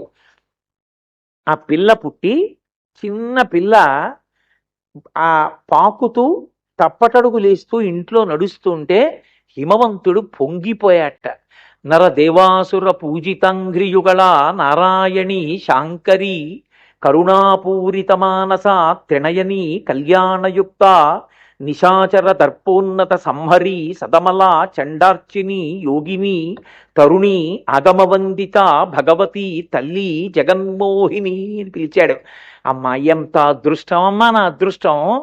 లోకములన్నీ ఏ తల్లి ముందు నిలబడి స్తోత్రం చేస్తాయో, ఏ తల్లి అనుగ్రహం కావాలని ఋషులు కూడా ప్రార్థన చేస్తారో, ఏ తల్లి ఈ సమస్త బ్రహ్మాండములను కదుపుతోందో, సమస్త కదలికలకు ఆధారభూతమై ఉన్నదో, ఏ తల్లి మాయాస్వరూపిణి అయి సమస్త జగత్తుని ఇంద్రియములకు వశం చేసి పరమేశ్వరుణ్ణి చేరకుండా చేరేటట్టు కూడా చెయ్యగలదో, అటువంటి తల్లి నా ఇంట కూతురైంది. నరదేవాసుర పూజితాంఘ్రియుగళ నారాయణి శాంకరి. నారాయణి శాంకరి, శంకరుని ఇల్లాలా నా ఇంట నరులు, దేవతలు, రాక్షసులు కూడా నమస్కరించేటటువంటి పాదముల జంట కలిగిన పిల్ల ఈ ఇంట పుట్టిందని ఆ చిన్ని పువ్వుల పొట్లాల్లాంటి పాదాలు పట్టుకుని నెత్తి మీద పట్టుకుని కళ్ళ మీద పెట్టుకుని పొంగిపోయాట. కరుణాపూరిత మానస త్రినయని కళ్యాణయుక్త, అపారమైనటువంటి కారుణ్యం కలిగిన దానా, కరుణ తప్ప వేరొకటి, దయ తప్ప ఇంకొకటి తెలియనిదానా, అటువంటి తల్లి నా ఇంట పుట్టావా. నిశాచర దర్పోన్నత సంహరి సదమలా చండార్చిని యోగిని కరుణ తరుణి ఆగమవందిత తల్లి జగన్మోహిని అని. అమ్మవారు సింహాసనంలో కూర్చునుంటే ప్రతిరోజు వేదం వెళ్ళి ఆవిడికి నమస్కారం చేస్తుందిట. శృతి సీమంత సింధూరీకృత పాదాబ్జధూళిక అని లలితా సహస్రంలో ఆవిడికి పేరు. వేదమాత తన యొక్క పాపట ప్రారంభంలో పెట్టుకున్నటువంటి బొట్టు, లలాటమునందు పెట్టుకున్నటువంటి కస్తూరి తిలకం, అమ్మవారి పాదములకు తన లలాటము తగిలేటట్టుగా వంగి నమస్కరిస్తే ఆ కుంకం ఆవిడ బొటన వేళ్ల మీద పడి కనపడుతుంటుందిట. శృతి సీమంత సింధూరీకృత పాదాబ్జధూళిక, ఈ నామాన్ని వాడుకుంటున్నాడు హిమవంతుడు. తరుణి ఆగమవందిత భగవతి తల్లి జగన్మోహిని అని పిలిచి ఆయన అన్నాడు, గిరులలోననొక్క గిరినైన నా పేరు వెలయ చేసి తిట్లు జలజనయన, నీకు తండ్రినైతి నాకింత చాలదే ఇది మహాద్భుతంబు ఇందువదన అన్నాడు. అమ్మ నేనెవరు? ఓ కొండ, నరుణ్ణి కూడా కాను. అటువంటి కొండ కడుపున పుట్టావా? కొండ కడుపున పుట్టి పర్వతరాజపుత్రివి కాబట్టి పార్వతి అని పేరు పెట్టుకున్నావా? ఒక కొండకి కూతురుగా పుట్టి లోకంలో నా పేరు శాశ్వతంగా ఉండిపోయేటట్టు చేశావా? హిమవంతుని కుమార్తె కాబట్టి హైమవతి అని పిలిపించుకుంటున్నావా? అమ్మా నా జన్మ ధన్యమైపోయిందమ్మా అని ఆ పిల్ల యొక్క బుగ్గలు రెండూ పట్టుకుని మూర్ధన్యస్థానమునందు వాసన చూస్తూ పరవశించిపోయేవాట. నిజంగా నేను మీతో ఒక మాట చెప్తున్నాను, పార్వతీ కళ్యాణంలో పద్యాలు చదువుకున్నప్పుడు ఏ తండ్రి కూడా తన ఇంట పుట్టిన ఆడపిల్లని చూసుకుని ఈ పద్యం చదువుకుని మురిసిపోకుండా ఉండలేదు. మంచుకొండ వెళ్ళి ఆ హిమవంతుడిలా గడ్డం పట్టుకుని, పుట్టింది పార్వతీదేవని తెలుసు, గడ్డం పట్టుకుని ఏమ్మా బొవ్వ తినకపోతే ఆకలేదు, ఏది అమ్మ నిందుకు అల్లరి పెడతావు, అన్నం తిను అని హిమవంతుడు నీ గడ్డాన్ని ఇలా పట్టుకుని బతిమాలాడమ్మా. హిమవంతుణ్ణి తండ్రిని చేసి సంతోషపెట్టినటువంటి అవతారం నీ అవతారం. శంకరుడంతటి వాడు నీ గడ్డం పట్టుకుని నీ ముఖం వంక చూసి మురిసిపోతుండేవాడమ్మా. అసలు నిజం చెప్పాలంటే శివుడు తన ముఖం చూసుకోవడానికి వాడుకునేటటువంటి అద్దమే నీ ముఖం, దానికి ఉండే పిడికిలే నీ గడ్డం అన్నారు శంకరాచార్యులు. కాబట్టి అటువంటి గడ్డం కలిగినటువంటి అమ్మవారిని శంకరాచార్యుల వారు స్తోత్రం చేశారు హిమవంతుని యొక్క వైభవాన్ని సౌందర్యలహరిలో. ఆయన నా వైభవమే వైభవం, నీకు తండ్రినైతి నాకింత చాలదే ఇది మహాద్భుతం ఇందువదన అంటే అందులో ఆశ్చర్యమే ఉంది. అన్ని సువాసిని పూజలు చేసి, అన్ని ఉపవాసాలు చేసి అమ్మవారి అనుగ్రహంతో అమ్మవారిని కూతురుగా కన్నటువంటి మేనకాదేవి ఎంత మురిసిపోతుంది. అందుకని ఆవిడ ఆ పిల్లని చూసుకుని కమనీయ మోహన కారభారతి వచ్చే దయతోడను కన్న తల్లి వచ్చే, చాతుర్య గాంభీర్య జగతి కన్నియ వచ్చే, లాలిత సంపద లక్ష్మి వచ్చే, భూరి లోకైక విభూతిధారుని వచ్చే, మంగళ పావన గంగ వచ్చే, తరి గొప్ప దేవాది దేవ వల్లభ వచ్చే, మానితం బగు మహామాయ వచ్చే, తల్లి వచ్చెను నన్నేల తల్లి వచ్చే, బాల వచ్చెను ప్రౌఢైక బాల వచ్చే, బాల కరుణించి ఏతెంచననుచుదిగిచి కౌగిలించెను మేనక గౌరి చూచి. ఎంత మురిసిపోయేదంటేట, చిన్న పట్టు పరికిణీ కట్టుకొని ఆ పరికిణీ ఎడంచేత్తో ఎత్తి పట్టుకుని ఆడుకుంటుంటే ఆ తల్లి కాళ్ళకి పెట్టినటువంటి మంజీరముల యొక్క సవ్వడి వినపడుతుంటే వంట చేసుకుంటున్నటువంటి మేనకాదేవి ఆ పిల్లని చూసి నా ఇంట కూతురులా ఆడుకుంటోంది, కానీ ఎవరి పిల్ల? ఈ పిల్ల సామాన్యురాలు కాదు. ఈమె సాక్షాత్తుగా కమనీయ మోహన కారభారతి వచ్చే దయతోడనన్నేలు తల్లి వచ్చే, ఈమె సరస్వతీ స్వరూపం. అమ్మవారు ప్రీతి పొందడం తేలికేమో కానీ బాలాస్వరూపంగా అమ్మవారు చాలా తొందరగా పలుకుతుంది. ఎంత తొందరగా పలుకుతుంది అంటే నన్ను మీరు విశ్వసించగలిగితే ఒక మాట చెప్తాను. మీరు భక్తితో అమ్మవారి దగ్గర నిలబడిన ఉత్తర క్షణంలో ఎవరో ఒక చిన్నపిల్ల రూపంలో మీ దగ్గరికి వచ్చి ఏదో ఒకటి పుచ్చుకుంటుంది ఆవిడ. చాలా తొందరగా పలుకుతుంది బాలగా. అందుకే బాలవచ్చను ప్రౌఢైక బాలవచ్చే, ఆ ప్రౌఢమైనటువంటి బాలాస్వరూపం ఇదిగో ఇవాళ ఈ పిల్ల రూపంలో నా ఇంట నడయాడుతోందని మురిసిపోయింది ఆ తల్లి. సరే, ఆ చిన్నపిల్ల పెరిగి పెద్దదై ప్రౌఢమైనటువంటి వయస్సులోకి వచ్చింది. ఈలోగా పరమశివుడు తపస్సు చేసుకోవడం కోసం అని హిమవత్ పర్వత ప్రాంతానికి వచ్చాడు. ఆయన హిమవత్ పర్వతం దగ్గరికి వచ్చాడు. ఈ హిమవంతుడు తన కుమార్తె అయినటువంటి పార్వతీదేవిని తీసుకెళ్లి పరమశివునికి సపర్య చేయడానికి నియమించాడు. ఎందుచేత నియమిస్తాడు అంటే ఎప్పుడు ధర్మశాస్త్రాన్ని మీరు పరిశీలించాలి. ఇంట్లో ఐశ్వర్యం నిలబడాలన్నా పరమేశ్వరుడు విశేషమైనటువంటి పుణ్యాన్ని కట్టబెట్టాలన్నా, ఎప్పుడైనా చాలా పెద్ద పుణ్యం ఉంటే తప్ప నేను అనుగ్రహించడం కుదరదు, అంత ఉపకారాన్ని చెయ్యలేనని ఈశ్వరుడు అనుకున్నాడు అనుకోండి, అప్పుడు ఆయన ప్రీతి పొందాడు అనుకోండి, ఉపకారం చేద్దాం అనుకున్నాడు అనుకోండి, అంత పెద్ద పుణ్యాన్ని కట్టబెట్టాలి అనుకున్నప్పుడు ఈశ్వరుడు చేసే పని ఏమిటంటే తనని నమ్ముకున్నటువంటి వాడు, పరమభక్తి తత్పరుడైన వాడు, తన ఊపిరిలో ఎప్పుడూ భగవంతుడి గురించి ఆలోచించేవాడిని అతిథిగా పంపిస్తాడు. అతిథిగా పంపించినప్పుడు ఆయన వచ్చి మీ ఇంట గుక్కెడు మంచినీళ్లు తాగి ప్రీతి పొంది వెళ్ళిపోయాడు అనుకోండి, మీ ఇంట సింహాసనంలో ఉన్న పరమేశ్వరుడు ప్రీతి చెందేస్తాడు. వాడికి అన్నం పెట్టావు చాలు, వాడికి మంచినీళ్ళు ఇచ్చావు చాలని. అందుకే ఏమీ తెలియని ఆడపిల్ల ఇంటికి వచ్చిన అతిథికి కాసిని పాలు ఇచ్చి నమస్కరిస్తే చాలు, వచ్చినవాడు పొంగిపోయి ఆడపిల్లకి అక్షతలేసి ఎడతాడు. అది ఆమె దీర్ఘ సౌమాంగల్యానికి కారణమవుతుంది. పార్వతీ కళ్యాణం అంతా ఈ రహస్యాలే చూపిస్తుంది. అందుకు నియోగించాడు సపర్యకి. వెళ్ళి పరమశివుణ్ణి ప్రార్థన చేశాడు హిమవంతుడు. అవదా ఈశ్వర విన్నపంబు మదిలో నాలింపు, ఈ వివిధారత్నము పెట్టిపోయతను మీ యొద్దన్ భవద్దాసి తివుటన్ వర్తన చేయుచుండెడిది, తప్పుల్ మీరు ఊహింపకన్ పరిచర్యల్ చాలా చేయింపుడి అన్నాడు. అవదా ఈశ్వర విన్నపంబు మదిలో ఆలింపు, మదిలో ఆలోచించు, మనసులో ఆలోచించవయ్యా, పైకి చెవితో విను అనకు. నా హృదయం ఏమిటో అర్థం చేసుకో. ఈ యువిధారత్నము పెట్టిపోయదను మీ యొద్దన్, ఏదో పెట్టి వదిలేస్తాను, లేకపోతే నా జేబులో ఉన్నటువంటి ఓ రూపాయి కాసు వదిలేస్తానన్నట్లుగా ఈ పిల్లని మీ దగ్గర వదిలేస్తానన్నాడు. అంతే, పెట్టిపోయదను, మీ దగ్గర వదిలి వెళ్ళిపోతాను. ఎందుకో తెలుసా? మీ దగ్గర ఉండడమే ఆ అమ్మాయి భవిష్యత్తుకి కారణం. మీరున్నన్నాళ్ళు మీకు సపర్య చేస్తుంది. మీ యొద్దం పెట్టిపోయదను భవద్దాసి తివుటన్ వర్తన చేయుచుండెడిది ప్రీతిన్ మీరు రక్షింపుడి. ఆ పిల్ల చిన్నది, దానికి ఏం తెలియదు, తండ్రి కదూ, ఆర్తి. అది ఏం చేస్తూ ఉంటుంది? తింటుంది, ఆకలిస్తే తిరుగుతూ ఉంటుంది. కానీ మీరేం చేస్తారో తెలుసా? ప్రీతిని మీరు రక్షింపుడి. మీ నాన్న ఎందుక ఇక్కడ ఉంచాడో? ఏ పర్ణశాల తొడవాలని తెలియదా? పూజకి కాసిన పువ్వులు కోసి పట్టుకురావాలని తెలియదా? స్నానం చేసి కాసిన నీళ్లు అక్కడ పూజకి పెట్టాలని తెలియదా? ఎందుకు వచ్చినట్టు నువ్వు అనకండి. దానికి ఏం తెలియదని నేనే మీకు చెప్పుకుంటున్నాను. ఈ మాటలు ఎక్కడొస్తాయో తెలుసా? దీనికి సాహిత్య ప్రవేశం ఉండక్కర్లేదు. ఆర్తి పొంగిన నాడు ప్రతి తండ్రి కంఠంలోంచి వస్తాయి. అష్టవర్షేద్ భవేత్ కన్యా అంటూ పాలు చేతులకి రాసి అత్తగారికి, మామగారికి, భర్తకి ఆడపిల్లని అప్పజెప్పేశాక ఇంత గంభీరమైన పురుషుడు గదిలోకి వెళ్ళి తలుపులు వేసుకుని బావురుమంటాడు. అల్లుణ్ణి పక్క గదిలోకి తీసుకెళ్లి కూతురు బలం మాట్లాడు, కూతురు బలహీనత మాట్లాడతాడు.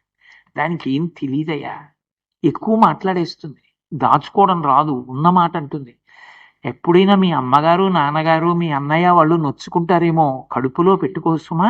ఎప్పుడైనా దాన్ని దెబ్బలాడే ముందు అది చేసిన తప్పుని చూసినప్పుడు నన్ను గుర్తు తెచ్చుకో, నా ముఖం గుర్తు తెచ్చుకోయే, తొందరపడి దండించకుసుమా, నీకిచ్చానని బతుకుతాను నేనంటాడు. తండ్రి గుండెల్లోంచి వచ్చేటటువంటి మాటలు. ఆమె జీవిత అభ్యున్నతి కొరకు మాట్లాడినటువంటి హిమవంతుడు ఎంత గొప్పగా మాట్లాడాడో చూడు. అవదా ఈశ్వర విన్నపంబు మదిలో నాలింపు ఈ యువిదారత్నము పెట్టిపోయదను మీ యొద్దన్ భవద్దాసియై తివుటన్ వర్తన చేయుచుండెడిది ప్రీతిన్ మీరు రక్షింపుడి అవిరోధంబున నీలపెట్టి పరిచర్యల్ చాలా చేయింపుడి. నేనేమైనా అనుకుంటానేమో, పిల్ల ఏమైనా అనుకుంటుందేమో అని అనుకోవద్దు. ఇక్కడ ఉండడం అది ఆడుకోవడానికి తినడానికి కాదు, మీ మనసు రంజిల్లేటట్టు పరిచర్య చెయ్యాలి. మీరు శాసించండి. పాప కాసిన పువ్వులు కోసి తెచ్చి అక్కడ పెట్టమ్మా అనండి, కాస్త స్నానం చేసి మಣ್ಣీళ్ళు తెచ్చి అక్కడ పెట్టు అనండి. నేను పూజ చేసుకుంటాను, నువ్వు ప్రతిరోజు 5 అయ్యేటప్పటికి ఇక్కడ తుడి చేసి కాస్త ముగ్గేసి ఓ పీట అయ్యాలి సుమా అని చెప్పండి. పరిచర్యలు చాలా చేయింపుడి, ఈమెతో పని చేయించండి. ఎందుకని? మీకు చేసినది ఏది ఉందో, మీరు తృప్తి పొందినది ఏది ఉందో అది పరమేశ్వరుడి తృప్తి. పరమేశ్వరుడు తృప్తి పొందుతాడో లేదో భక్తి యందు నాకు తెలియదు, ఆడపిల్ల కర్మాధికారం ఏది. కానీ మీరు తృప్తి పొంది ఈ పిల్ల బ్రతుకు బాగుండాలని ఒక్క మాట అంటే ఇక నా కూతురు గురించి నేను చూసుకోక్కర్లేదు. కాబట్టి మీరు ఆ పిల్లతో సేవ చేయించుకోండి. చాలా సంతోషించాడు శివుడు. ఆయన కామమోహితుడు కాడు, ఆయనకి తెలుసు తన ఇల్లాలి, ఆమెకి తెలుసు తన భర్తేనని. కానీ పార్వతీ కళ్యాణం అంత గుంభరంగా ఉంటుంది. శాస్త్రం శాస్త్రం, శాస్త్ర మర్యాదతో వివాహం జరిగే వరకు తండ్రి పరువు బజార్న పడైదు. ఈయన నా పతియే అని ఓరచూపు చూడదు. ఆయన అలా చూడడు. ఆయన ఋషిలా ఉంటాడు. ఆమె పరిచర్య చేయడానికి వచ్చిన వేరొక తండ్రి కుమార్తె అలాగే ఉంటుంది. అందుకే బాలగానే సపర్య చేస్తోంది. ఈ సపర్య జరుగుతోంది. ఇలా కొంతకాలం జరుగుతుంటే దేవతలు తొందరపడిపోయారు. పార్వతీదేవి సేవ చేస్తోంది, పరమశివుడు చేయించుకుంటున్నాడు. ఆయన భార్యగా చూడడు, ఆమె భర్తగా చూడదు. ఇద్దరు, ఆమెది కుమార్తె ధర్మం, ఈయనది తపస్వి ధర్మం. ఇద్దరు ఎవరి ధర్మానికి వాళ్ళు కట్టుబడ్డారు. ఈయన తపస్సు చేసుకుంటాడు, ఆవిడ పువ్వులు ఎడుతుంది, నీళ్లు ఎడుతుంది, పేటేస్ట్. మన బతుకులు ఎప్పుడు తెల్లారతాయి? తారకాసురుడి మీద యుద్ధం చేసే కొడుకు ఎప్పుడు పుడతాడు వీళ్ళకి? వాడు ఎప్పుడు సర్వసైన్యాధిపత్యం వహిస్తాడు? ఇది వీళ్ళ తొందర. అందుకని దేవతలందరూ కలిసి మళ్ళీ బ్రహ్మగారి దగ్గరికి వెళ్ళి ప్రార్థన చేశారు. అయ్యా వీళ్ళకి ఎప్పుడు కొడుకు పుడతాడని అడిగారు. ఎప్పుడు కొడుకు పుడతాడని నన్ను అడుగుతారేమిట్రా? పరమశివుడికి ఎప్పుడు పార్వతీదేవి యందు అనురక్తి కలిగితే అప్పుడు పుడతాడన్న. ఇంద్రుడు కించిత్ దోషభూయిష్టమైన ఆలోచన చేశాడు. తండ్రి దగ్గర మాట్లాడేటటువంటి కొడుకు తండ్రి దగ్గర మాట్లాడడానికి యోగ్యమైనవి మాట్లాడాలి తప్ప అదుపు తప్పి మాట్లాడకూడదు. తండ్రి గౌరవం తండ్రి. తండ్రికి కొడుకు మన్మథుడు. మన్మథుడు తండ్రి మీద బాణం వేయడం ఏమిటి? ఇంద్రుడు తొందరపడిపోయి దేవతారక్షణ కొరకు మన్మథుణ్ణి పిలిచాడు. పిలిచి పురహరునకు అద్రిజకును బరగన్ ప్రభవించునట్టి బలిజుడు అతనించ సంహరించుగాన అద్రికన్యకను పురహరునకు కూర్చి కీర్తి బడయుము మదనా అన్నాడు. ఓ మన్మథ, ఒక్క ఉపకారం చెయ్యి. ఈ పురహరునకు అద్రికన్యకకును అంటే పార్వతీదేవికి పరమశివుడికి పుట్టేటటువంటి కొడుకు ఎవరున్నాడో వాడే తారకాసుర సంహారం చేయగలడు. ఈ వీళ్ళిద్దరికీ కొడుకు పుట్టాలంటే వీళ్ళిద్దరూ ఒకరి యందు ఒకరు అనురక్తులు కావాలి. అందుకని నువ్వు వెళ్ళి పుష్పబాణాలు వేయి. నీ బాణాలు వేస్తే మన్మథ బాణాలు తగిలితే అనురక్తి కలుగుతుంది. ఆమె యందు భార్యా దృష్టితో చూస్తాడు. చూస్తే వాళ్ళిద్దరికీ ఓ కొడుకు పుడతాడు. మనం గబగబా తీసుకొచ్చి వాడికి శాస్త్రాలు చెప్పి పెద్ద చేసేసి సన్యాధిపత్యం ఇచ్చేస్తే వాడు బాణం వేసేస్తే తారకాసురుడు చచ్చిపోతే మనందరం హాయిగా ఉంటాం. కాబట్టి ఇప్పుడు ఇంద్రుడి ప్రణాళిక ఇది. అందుకని మన్మధుడిని పిలిచి బాణం వేయమన్నాడు. బాణం వేయమంటే పాపం చాలా చోట్ల ఏదో మన్మధుడు వెళ్ళిపోయాడు బాణం వేసాడంటారు. అలా ఏం వేయలేదు. ఆయన చాలా భయపడిపోయాడు. ఇదేమిటయా నన్ను పిలిచి పరమశివుడి దగ్గరికి వెళ్ళి బాణం వేయమంటావేమిటి? ఇది ఏమైనా సాధ్యమయ్యేటటువంటి పనే? పుండరీకాక్షుని పుత్రుండనయ్యుండి ఇభచర్మధరుపైకి ఎట్లు పోదు పోయిన అద్దేవు భూరి ప్రతాపాగ్ని నిరయంగనా తేజమెందు నిలతు నిలచిన పరమేశు మూర్తిని కనుగొని వెదిరి విజృంభించి ఎట్లు ఒత్తు వచ్చిన మా తండ్రి వావిరి కోపించి ఏ చూచునో అనచు వెరతునయ్య ఎన్ని విధముల చెప్పిన కొలది కాదు నా కగోచరంబు నిక్కమివిధంబు నీయాన దేవేంద్ర మృగకులేషు నోర్వ మృగము వశమే. ఎంత శివకేశవ అన్యోన్యతని చెప్పారో ఈ పద్యంలో. పుండరీకాక్షుని పుత్రుండనయ్యుండి ఇభచర్మధరుపైకి ఎట్లు పోదు. నేనేమో విష్ణువు యొక్క కుమారుణ్ణి, మన్మధుడు శ్రీ మహావిష్ణువు యొక్క కొడుకు. నేను విష్ణువు యొక్క కొడుకుని. మా నాన్నగారికేమో పరమశివుడు అంటే మహాప్రీతి. అంత మహాప్రీతి, పైగా లౌకికంగా చూస్తే బంధుత్వం, బావమరిది బతకగోరుతాడంటారు. నారాయణికి అన్నగారు, నారాయణి పరమశివుని ఇల్లాలు అయినప్పుడు శ్రీ మహావిష్ణువు బావగారు అవుతారు. ఎలా వాళ్ళిద్దరి మధ్య యుద్ధం సంభవిస్తుంది? పరమశివుడి మీదకి వెళ్ళి నేను బాణం వేయడం ఏమిటి? అందుకని పుండరీకాక్షుని పుత్రుండనయ్యుండి ఇభచర్మధరుపైకి ఎట్లు పోదు పోయిన అద్దేవు భూరి ప్రతాపాగ్నిమెరయంగనా తేజమిందు నిలతు. ఒకవేళ వెళ్ళానయ్యా, పరమశివుడు విజృంభించి లేచి నిలబడి ఒక్కసారి రౌద్రంతో చూశాడనుకో, యజుర్వేదం అంతటిది రెండు చేతులు ఎత్తేసి నమస్తే రుద్రమన్యవతో ఇషవే నమః అంది. నేనంతటి వాణ్ణి, ఆయనతో యుద్ధం చేయనా? ఒకవేళ యుద్ధం చేయడానికి ప్రయత్నం చేశాననుకో, ఆ పరమేశ్వమూర్తిని కనుగొని ఎదురు విజృంభించి ఎట్లు ఒత్తు. అసలు పరమేశ్వరుడితో నేను ఎదురు విజృంభించి యుద్ధం చేసి నా బతుక్కి వెనక్కి తిరిగి రావడమా? ఒకవేళ వచ్చానయ్యా, పరమశివుడి మీద మన్మథ బాణం వేసేశాను, పార్వతీదేవితో సమాగమం సిద్ధించింది. ఇంటికి రాగానే వీధిలో నిలబడి చేతులు కట్టుకుని మా నాన్నగారు ఇలా చూస్తారు, ఏమిట్రా శివుడి మీద పుష్పబాణాలు వేసి వచ్చావా? ఇదే నువ్వు చేయవలసిన పని? నీకు బుద్ధుందిరా? పెద్దవాడైన కొడుకు లాంటి వాడివి తండ్రి మీద పుష్పబాణాలు వేస్తావా? ఎంత తప్పురా అని చూడడు. ఒకవేళ నేను తిరిగి వస్తే వావిరి కోపించి మా తండ్రి ఏ చూచు చూచునో అన్నచు వెర్రతునయ్య ఎన్ని విధముల చెప్పిన కొలది కాదు నాక గోచరంబు. ఇదేదో చిన్న పనిలా నాకు కనపట్టలేదు, చాలా పెద్ద పనే చెప్పేశావు నువ్వు. ఇదేదో ప్రాణాంతకం అవుతుంది సుమా, ఇలాంటి పని నాకు చెప్తున్నావు ఏమిటయ్యో అని. మృగకులేషు నోర్వ మృగము వశమే. ఎక్కడైనా ఓ లేడీ వెళ్ళి సింహాన్ని చంపొస్తుందయా? సాధ్యమై ఓడించగలదా? ఎందుకయ్యా నాకు ఇలాంటి పని చెప్తావు? చెప్పకన్నా అంటే ఇంద్రుడు అన్నాడు, పొందుగాని పనికి పొమ్మందునే నిన్ను ఇంతరత్సయే లయిట్టి పనికి దర్పచిత్తుడైన తారకాసురు చేతి బాధమాన్ పికీర్తి బడయుమయ్య. ఎందుకయా ఇంత అలిగి ఇంత పెద్ద గొడవ చేస్తావు? నువ్వేం చేయలేని పనేం కాదు, నీకు ఇచ్చిన అధికారమే. చేతిలో 5 పుష్పబాణాలు ఉన్నాయి, చక్కగా వెళ్ళు ఓ బాణం వేసావంటే ఎవడు బాణం వేశాడని చూస్తాడేమిటి? పక్కనే ఉన్న పార్వతీదేవి మీద అనురక్తి కలుగుతుంది, ఆవిడితో సంతోషంగా తిరుగుతాడు, కొడుకు పుడతాడు. అంతేకాని నిన్నెవరు పట్టించుకుంటాడు ఓసారి బాణం పడిపోయాక? అందుకని హాయిగా వెళ్ళి ఈ పని చేసిరా. పైగా నిన్ను ఎంత కీర్తిస్తారో తెలుసా దేవతలు? తారకాసుర సంహారం చేయడానికి బాణం వేశావని నీకు రేపు పొద్దున్న పౌరు సన్మానం చేస్తారు. కాబట్టి వెళ్ళు, నా మాట విన. పాపం చాలా దిగులుగా ముఖం పెట్టుకుని వెంటనే వెళ్ళిపోలేదు, ఇంటికి వెళ్ళాడు. ఇంటికి వెళ్ళి రతీదేవితో చెప్పాడు, ఇలా వెళ్ళమంటున్నాడు, పరమశివుడి మీద బాణం వేయమంటున్నాడు, ఏమిటో వెళ్ళవచ్చంటావా అన్నాడు. ఆవిడంది, ఏమని చెప్పవచ్చు, అతటెంతటి వాడని పల్కవచ్చు. ఈ భూమియు ఆకాశంబు ఆత్మయు అగ్నియున్ జలపూరము ఆత్మ సూర్యుడు చంద్రుడున్ గాలియు సోముడున్ చండభానుడకు సూర్యుడు ఆతడు తాను బ్రహ్మయున్ తామరసాక్షుడున్ అతని తత్వముకానరు నీకు శక్యమే. ఓయి మన్మథుడా, శివుడి మీదకి యుద్ధానికి ఎడతావా? శివుడి మీద పుష్పబాణం వేస్తావా? ఎంత ప్రమాదకరమైన పనికెడుతున్నావు. అసలు అతని గురించి ఏం చెప్పచ్చు? ఆయన ఏమైనా సాధారణమైన ఒక మనిషి అనుకుంటున్నావా బాణం వేయడానికి? ఈ 8గా ఉండేటటువంటి అష్టమూర్తి తత్వంతో ఆయనే పృథివీ, ఆయనే అగ్ని, ఆయనే నీరు, ఆయనే వాయువు, ఆయనే ఆకాశం, ఆయనే సూర్యుడు, ఆయనే చంద్రుడు, ఆయనే యజమాని. అందుకే కంచిలో పృథివీలింగం, జంబుకేశ్వరంలో జలలింగం, అరుణాచలంలో అగ్నిలింగం, చిదంబరంలో ఆకాశలింగం, శ్రీకాళహస్తిలో వాయులింగం, కోణార్కలో సూర్యలింగం, సీతాకుండంలో చంద్రలింగం, కాఠ్మండూలో యజమానులింగం అయ్యాడు.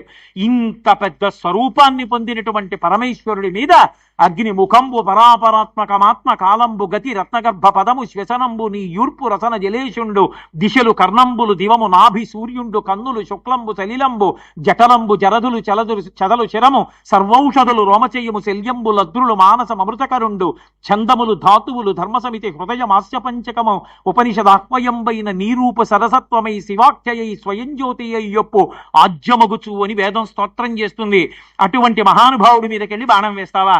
ఏమని చెప్పవచ్చు, అతడెంతటి వాడని పల్కవచ్చు. ఈ భూమియు ఆకాశంబు జలపూరము ఆత్మ అగ్నియున్ గాలియు సోముడున్ ఆతడు తాను బ్రహ్మయున్ తామరసాక్షుడున్ అతని సాటికి రారు నీకు శక్యమే.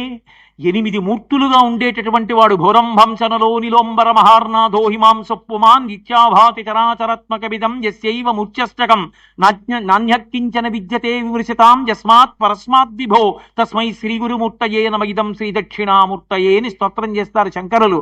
అటువంటి పరమశివుడి మీదకి యుద్ధానికి ఎడతావా? నా మాట విని వెళ్ళకండి, తప్పదు ఇంద్రుడి ఆజ్ఞ, నేను వెళ్ళవలసిందే అని పాపం బయలుదేరాడు. మన్మధుడేం తెంపరితనంతో వెళ్ళినట్టుగా చెప్పలేదు, వెళ్ళాడు అనుకూలమైనటువంటి స్థితి కోసం చూస్తున్నాడు. వెనక రావలసిన వాళ్ళు ఏదో వచ్చారు, వసంతాదులందరూను. పార్వతీదేవి దగ్గరగా ఉండి పరమశివుడికి సపర్య చేస్తున్నటువంటి సమయాన్ని లెక్కలో పెట్టుకుని ఆయన పార్వతీదేవి యందు అనురక్తుడవుతాడనేటటువంటి భావన చేత ఆయన దగ్గర ఉన్నటువంటి 5 పుష్పబాణములలో మొదటి పుష్పబాణాన్ని పరమశివుడి మీదకి ప్రయోగించాడు. ఆ బాణం వెళ్ళి ఆయన గుండెల మీద తగిలింది. తగలగానే మనోవికారం కలిగింది. ఏమిటి నాకు మనోవికారం కలిగింది, ఎవరు వేశాడు ఈ బాణమని? నేను తపస్సులో ఉండగా నాకు వికారమును కల్పించిన వాడెవరు? పుత్ర సదృశుడు నా మీద బాణం వెయ్యొచ్చా? ఇలా తండ్రికి కామం కలిగేటట్టుగా కొడుకు ప్రవర్తించచ్చా? ఇంకంతకన్నా నేను అనకూడదు. ఇది పరమశివుడి ఆగ్రహానికి కారణమైంది. ఒక్కసారి తేరిపారి చూశాడు. పొదల మాటను ధనస్సు పట్టుకుని 2వ బాణ ప్రయోగానికి సిద్ధపడుతున్నాడు. అంతే 3వ కంటి రెప్ప పైకెత్తాడు. భుగభుగమను పెనుమంటలు భగభగమని మండనంత బ్రహ్మాండంబుల్ దిగుదిగులు దిగులు దిగులన తెగిమరుపై చిచ్చు కన్ను దేవుడు విచ్చెన్. ఒక్కసారి బ్రహ్మాండం అంతా భగ్గుమంది మంట. ఆ మంట ఒక్కసారి ముద్ద కట్టి వెళ్ళి మన్మధుడి మీదకి వెళ్ళేటప్పటికి బూది కుప్పై కింద పడి, కింద పడిపోయిన తర్వాత ఆ మంట ఇంకా చెలరేగి రేగింది పైకి. అప్పుడు దేవతలందరూ వచ్చి స్తోత్రం చేశారు, ఈ అగ్ని అందరినీ కాల్చేస్తుంది, ఈశ్వరా దాన్ని అణిచిపెట్టమన్నారు. ఇక విడిచిపెట్టేసినటువంటి అగ్నిని ఆపడం కుదరదు, అందుకని దీన్ని బడబాగ్ని అన్న పేరుతో సముద్రం లోపల ఉంచుతాను. ఎప్పుడు లోకం ధర్మం తప్పి భోగముల యందు అనురక్తి పెరుగుతుందో అప్పుడు సముద్రంలోంచి పైకొస్తుందన్నాడు. అది ఉప్పెన అని మనం పిలుస్తున్నాం. భారతదేశానికి సునామీ రాదు. ఎందుకని అంటే ఇక్కడ వేద ధర్మం, ఇంకా వేదం చదువుకున్న వాళ్ళు ఉన్నారు, యజ్ఞయాగాది క్రతువుల మీద నమ్మకం ఉన్నవాళ్ళు ఉన్నారు, రామాయణ భారత భాగవతాది గ్రంథములను చదువుకుంటున్న వాళ్ళు ఉన్నారు. తెల్లవారి లేస్తే శంకరాచార్యుల వారు తెచ్చినటువంటి శివలింగాలకు అభిషేకాలు జరుగుతున్నాయి. 7 కొండలెక్కి వెంకటరమణుడు కాపాడుతూనే ఉన్నాడు. ఉండగా మనకెందుకు ఆపదొస్తుంది? అందుకే ఈ దేశానికి సునామీ రాలేదు, వస్తుందనుకున్నా తప్పిపోయింది. కాబట్టి ఆ బడబాగ్ని రూపాన్ని పొంది పరమశివుని 3వ కంటిలోంచి వచ్చినటువంటి మంట సముద్ర గర్భంలోకి వెళ్ళింది. ఇక్కడ పాపం ఆ మన్మధుడు కాలి బూడిదైపోయాడు. వెంట వచ్చిన వాళ్ళందరూ ఎవరి మానాన వాళ్ళు వెళ్ళిపోయారు. ఎవరు అడుగుతారు మన్మధుడిని బతికించమని? అందరూ వెళ్ళిపోయారు. వెళ్ళిపోతే రతీదేవి మాత్రం గుండెలు బాతుకుని ఏడ్చింది. రారే ఏడుపు మన్పరే మధురిపున్ రప్పింపరే కావరే పోరే కుయ్యి ఎరిగింపరే సిరికిన పుణ్యంబు విన్పింపరే తారే దేవరవేడినా పెనిమిటిం దీర్ఘాయుషోపేతుగా ఈరే మంగళసూత్ర బంధనము మీకెంతేని పుణ్యంబగున్ అని. రండి రండి ఓ దేవతలారా, మీ అందరే పురిగొల్పారు నా భర్తని. పరమశివుని యొక్క 3వ కంటి మంటలలో కాలి బూడిదైపోయాడు. కనీసం మా అత్తగారైనటువంటి లక్ష్మీదేవికి వెళ్ళి మీ కోడలు చేసుకున్న అల్పపుణ్యం ఇటువంటిది అని చెప్పండి. నా మామగారైనటువంటి శ్రీ మహావిష్ణువుని పిలిపించండి, ఆయన ప్రార్థన చేస్తే పరమశివుడు అంగీకరిస్తాడు. మధురిపిన్ రెప్పింపరే కావరే పోరే సిరికినా పుణ్యంబు విన్పింపరే తేరే దేవరవేడినా పెనిమిటిన్ దీర్ఘాయుషోపేతుగా, దీర్ఘాయుష్మంతుడిగా నా భర్తని మళ్ళీ తిరిగి తీసుకురండి.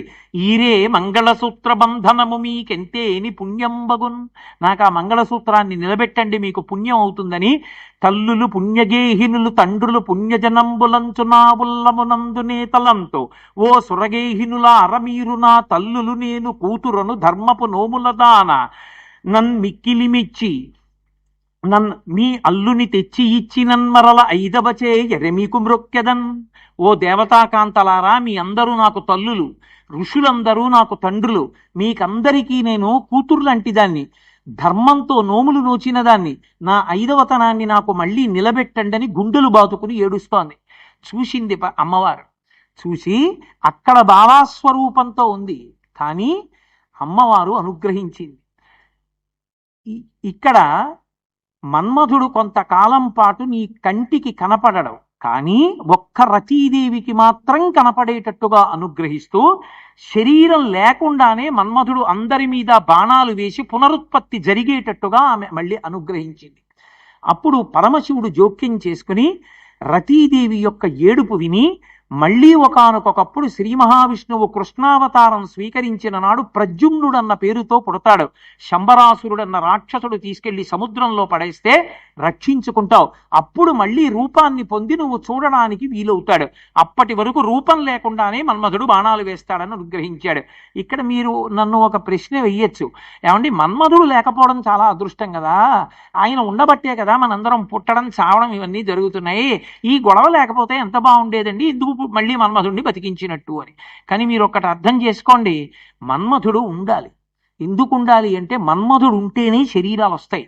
శరీరం వస్తే పుణ్యం చెయ్యొచ్చు, శరీరం ఉంటే రామాయణం చదవచ్చు. శరీరం ఉంది కాబట్టి నేను పార్వతీ కళ్యాణం చెప్తున్నాను, శరీరం ఉంది కాబట్టి మీరు వింటున్నారు.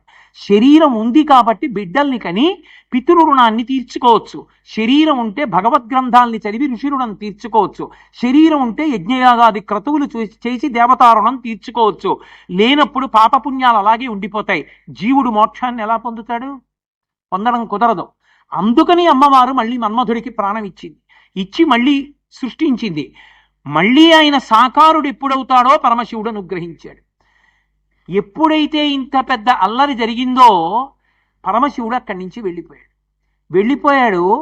ఆ హిమవంతుడికి తెలిసింది పరమశివుడు వెళ్ళిపోయాట, నా కూతురు సపర్య చేస్తున్నప్పుడు నా కూతురు ఎందు అనురక్తుడు కావాలనే మన్మధుడు బాణం వేశాట, మూడో కన్ను తెరిచాట, ఇంత పెద్ద గొడవ అయిందిటని తెలిసి అంతన్కొండలరాజు నెమ్మనములో ఆవర్తనాలించి వే సంతాపంబున చిన్నబోయిచని సర్వేశ్వరుం కానక అచ్చం తాందోళ విచారయైన తనయం తావేగ గొంపోయే ఆ కన్యారత్నము తండ్రి తొట్టుకొని తనంగానే సీతాద్రికిన్. అయ్యో అమ్మాయి, నువ్వేదో పుణ్యం చేసుకుంటావు, పరమశివుడికి సేవ చేస్తావని నేను తీసుకొచ్చి ఇక్కడ సపర్యలో వినియోగిస్తే ఆ మన్మధుడు వచ్చి బాణం వేయడం ఏమిటి, పరమశివుడు మూడో కన్ను తెరవడం ఏమిటి, మన్మధుడు కాలిపోవడం ఏమిటి, నీకింత అప్రతిష్ట రావడం ఏమిటి, రామ్మ వెళ్ళిపోదామని చెప్పి మళ్ళీ ఆ పార్వతీదేవిని తీసుకుని హిమవత్ పర్వతానికి అంతఃపురానికి వెళ్ళిపోయాడు. పరమశివుడు తపస్సుకి వెళ్ళిపోయాడు, పార్వతీదేవి ఇంటికి వెళ్ళిపోయాడు. ఏడి తారకాసుర సంహారం మళ్ళీ అయింది. మళ్ళీ దేవతలందరూ తలకాయలు పట్టుకున్నారు. ఎప్పటికవుతుంది ఈ పార్వతీ కళ్యాణం? పార్వతీ కళ్యాణం అవ్వాలి, సుబ్రహ్మణ్య జననం జరగాలి, అయితే కానీ తారకాసుర సంహారం లేదు. మళ్ళీ కథ మొదటికి వచ్చేసింది. ఎలా? ఇక ఈ మాట మన ప్రయత్నం, మనం తొందరపడిపోవడం, మనం బాణాలు వేసేయడం, ఇట్లాంటి తెంపరి పనులు పనికిరావు. మనసులో పార్వతీ పరమేశ్వరుల్ని స్తోత్రం చేయడమే. వాళ్ళు అనుగ్రహించి మనని కాపాడాలి తప్ప మనం మన్మధుణ్ణి పంపడం, బాణాలు వేయడం ఇటువంటి పనులు చేయకూడదని తెలుసుకుని ఆంతరమునందు శివారాధన చేశారు. చేస్తే ఆయన వెంటనే కోయదొరసాని వేషం కట్టాడు పరమశివుడు. వేషం కట్టి మళ్ళీ హిమవంతుని యొక్క ఇంటికి వెళ్ళాడు. ఎందుకని? కార్యసాధన ఎలా జరుగుతుంది? మళ్ళీ వెళ్ళి తపస్సు కూర్చుని మీ అమ్మాయిని పంపించి సపర్య కన్నాడు అనుకోండి, హిమవంతుడు పంపిస్తాడేంటి? పంపించడం. అందుకని కార్యం సాధింపబడాలి అంటే ఎరుకల సాని నోట్లోంచి వచ్చేటటువంటి మాటని సత్యంగా భావిస్తాడు. అందుకని ఆయన ఒక ఎరుకల సాని వేషం కట్టి లోక సంరక్షణ కొరకు మనం తొందరపడిపోయి తప్పులు చేస్తాం, మన్ని రక్షించడానికి పరమేశ్వరుడు ఎంత ఇబ్బంది పడవలసి ఉంటుందో చూడండి. కాబట్టి ఆయన కాకోధరాదీశ కంకణంబులు దాచి రత్న కంకణములు చాలా తొడిగి సామజదనుజేంద్ర చర్మాంబరము దాచి కమనీయ కనకాంబరమును కట్టి గంగా నిశానాథ కలిత జూటము దాచి కమనీయమగు ఒక కొప్పు కట్టి ఆయన ఆ ఒంటికంతటికి కూడా పావులు కంకణాలుగా పెట్టుకుంటాడు. ఆ పెట్టుకునే కంకణాలన్నీ తీసి పక్కన పెట్టేశాడు. కాకోధరాదీశ కంకణం బులుదాచి రత్న కంకణములు చాలా తొడిగి రత్నాలతో కూడుకున్నటువంటి కంకణాలు వేసుకుని దానితో పాటుగా ఆయన కట్టుకునేటటువంటి బట్ట ఒకటి ఉంటుంది. అది సామజదనుజేంద్ర చర్మాంబరము దాచి కమనీయ కనకాంబరమును కట్టి ఏనుగు తోలు ఆయన బట్ట కింద కట్టుకుంటాడు. అంటే పరమశివుడికి పట్టుబట్టలు ఉండవా అండి? ఆయన అలా ఏనుగు తోలే కట్టుకుంటాడా అండి అని అనుకోకండి. ఆయన ఏనుగు తోలు కట్టుకోవడం వెనక ఒక మర్మం ఉంది. కాశీపట్టణం ఆయనకి అత్యంత ప్రీతిపాత్రమైనటువంటి క్షేత్రం. గజాసురుడు అనేటటువంటి రాక్షసుడు అక్కడికి వెళ్ళి కాశీపట్టణాన్ని అంతటినీ ధ్వంసం చేసే ప్రయత్నం చేశాడు. ఆగ్రహం వచ్చి తపస్సమాధిలో ఉన్న పరమశివుడు లేచొచ్చి వీడితో పెద్ద యుద్ధం కూడా ఏమిటని త్రిశూలంతో పొడిచి పైకెత్తి ఆయన త్రిశూలం మీద ఉండగా దాన్ని పక్కన పెట్టుకుని మళ్ళీ తపస్సమాధిలో కూర్చున్నాడు. ఈ త్రిశూలానికి గుచ్చుకుని నెత్తురోడిపోతున్నటువంటి ఆ గజాసురుడు పరమశివుణ్ణి సామవేదగానంతో ప్రీతి చెందేట్టు చేశాడు. ప్రీతి చెందిన పరమశివుడు తలెత్తి చూసి నీకేం కావాలన్నాడు. నా తోలు వాసన రాకూడదు, అది ఎప్పుడూ నెత్తురోడుతూ ఉండాలి, మీరు నా తోలు కట్టుకోవాలి, కట్టుకుని ఈ కాశీపట్టణంలో కృత్తివాసేశ్వరుడు అన్న పేరుతో నా చర్మం కట్టుకున్నటువంటి వాడవై ఏనుగు యొక్క పృష్ఠభాగం ఎలా ఉంటుందో అటువంటి శివలింగంగా వెలియాలని అడిగాడు. అందుకే ఇప్పటికీ ఏనుగు పృష్ఠభాగం ఎలా ఉంటుందో అలా ఉంటుంది కాశీలో ఉన్న కృత్తివాసేశ్వర లింగం. మహానుభావుడు పరమదయామయుడు కనుక గజాసురుడి యొక్క చర్మాన్ని తన ఒంటికి కట్టుకున్నాడు. అందుకుని ఏనుగు చర్మం కట్టుకుంటాడు తప్ప కట్టుకోవడానికి పట్టుబట్ట లేనివాడై కాదు ఆయన కట్టుకునేది. కాబట్టి ఆయన ఆ ఏనుగు చర్మంతో వెడితే పరమశివుడు వచ్చాడని గుర్తుపట్టేస్తారు, ఎరుకల సానిగా వెళ్ళాలి. అందుకని ఆ కట్టుకు సామజదనుజేంద్ర చర్మాంబరముదాచి కమనీయ కనకాంబరమును కట్టి ఎర్రటి పట్టుబట్టోటి కట్టుకున్నాడు. గంగా నిశానాధ కలిత జూటముదాచి కుర్రువెంట్రుకలు కల కొప్పు కట్టి ఆ గంగమ్మతో తడిసిపోయినటువంటి జుత్తుతో ఎర్రటి జుత్తుతో ఉంటాడు. అరుణజటేశ్వరుడు అని పేరు, అందుకే ఆయన జుత్తు ఎర్రగా ఉంటుంది. ఆ ఎర్రగా ఉన్న జుత్తు కొప్పు ఇలా కొప్పు కట్టుకుని ఉంటే దాని మధ్యలో బిందెలే కన్నా ఉంటుంది, అందులో గంగమ్మ ఉంటుందిట. ఉంటే ఆయన తాండవం చేస్తూ ఉంటే ప్రదోష వేళలో నెత్తి మీద బింది పెట్టుకుని తాండవం చేస్తే నీళ్లు ఎలా కదులుతాయో అలా కదులుతూ ఉంటుందిట. రావణాసురుడు దర్శనం చేసి స్తోత్రం చేశాడు. జటాటవీగలజ్జల ప్రవాహ పావిత స్థలే గడేవలంబ్యలంబితం భుజంగ తుంగమాలికం ఢమఢమఢమఢమన్ నినాదమడ్డవర్వయం చకార చండ తాండవం తనోతున శివ శివం అని ఆయన తాండవం చేస్తున్నప్పుడు జటాకటాహ సంభ్రమ భ్రమం విలింప నిర్జరీ విలోల వీచి వల్లరీ విరాజమానమూర్ధని ధగద్ధగద్ధగద్ధగజ్వలల్లలాట పట్టపావకే కిశోర చంద్రశేఖరే రతి ప్రతిక్షణం మమ అగర్వ సర్వమంగళా కళాకదంబ మంజరీరస ప్రవాహ మాధురీ విజృంభణా మధువ్రతం స్మరాంతకం పురాంతకం భవాంతకం గజాంతకాంతకాంతకం తమంతకాంతకం భజే అంటాడు. ఆయన తాండవం చేస్తున్నప్పుడు బిందెలో నీళ్లు తిరిగినట్టు తిరుగుతుంటుంది ఆ గంగమ్మ. ఆ గంగతో కూడుకున్నటువంటి కొప్పు చూస్తే కనిపెట్టేస్తారు పరమశివుడు వచ్చాడని. అందుకని గంగా నిశానాథ కలిత జూటము దాచి కుర్రువింట్రుకలు కల కొప్పు కట్టి, ఆ సోది చెప్పేవాళ్ళు ఓ పక్కకు ఓ కొప్పు వేసుకుంటారు గోదాదేవిలే, అలా ఓ పక్కకు ఓ కొప్పు కట్టాడు.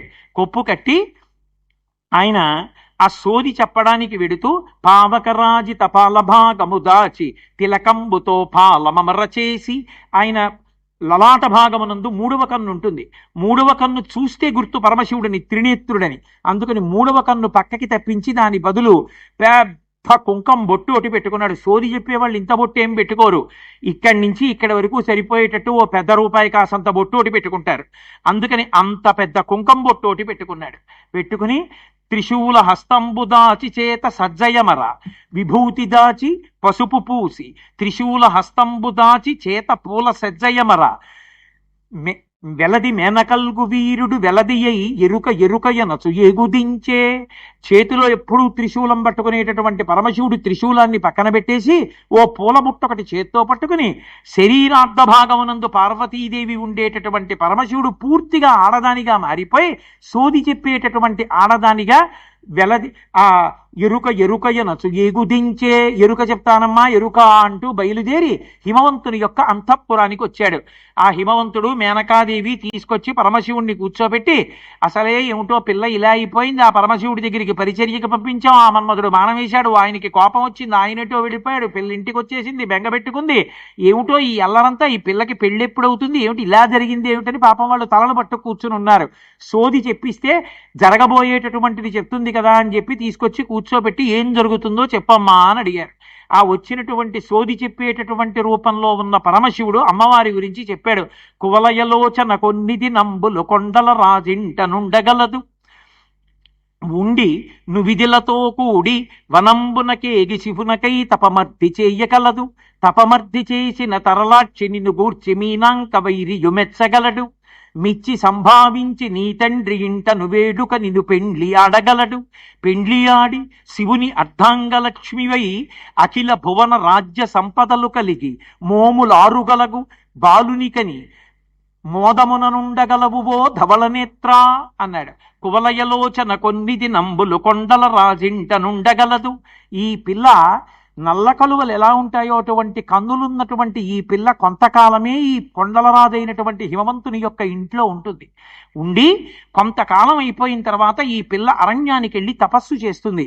ఆ తపస్సుకి మీనాంకవైరియు మెచ్చగలడు. మీనాంకవైరి అంటే మన్మథ శత్రువైనటువంటి పరమశివుడు మెచ్చుకుని ప్రత్యక్షం అవుతాడు.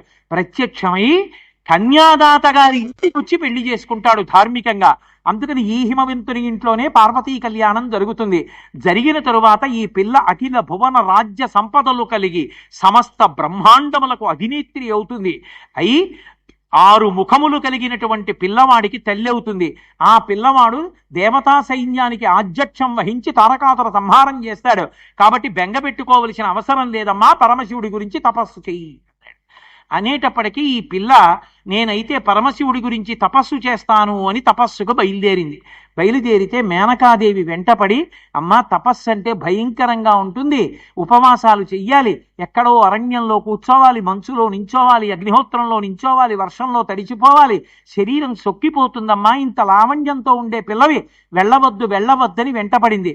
వెళ్ళవద్దు వెళ్ళవద్దు ఉంది కాబట్టి మా అంటే తపస్సుకి వెళ్ళవద్దు.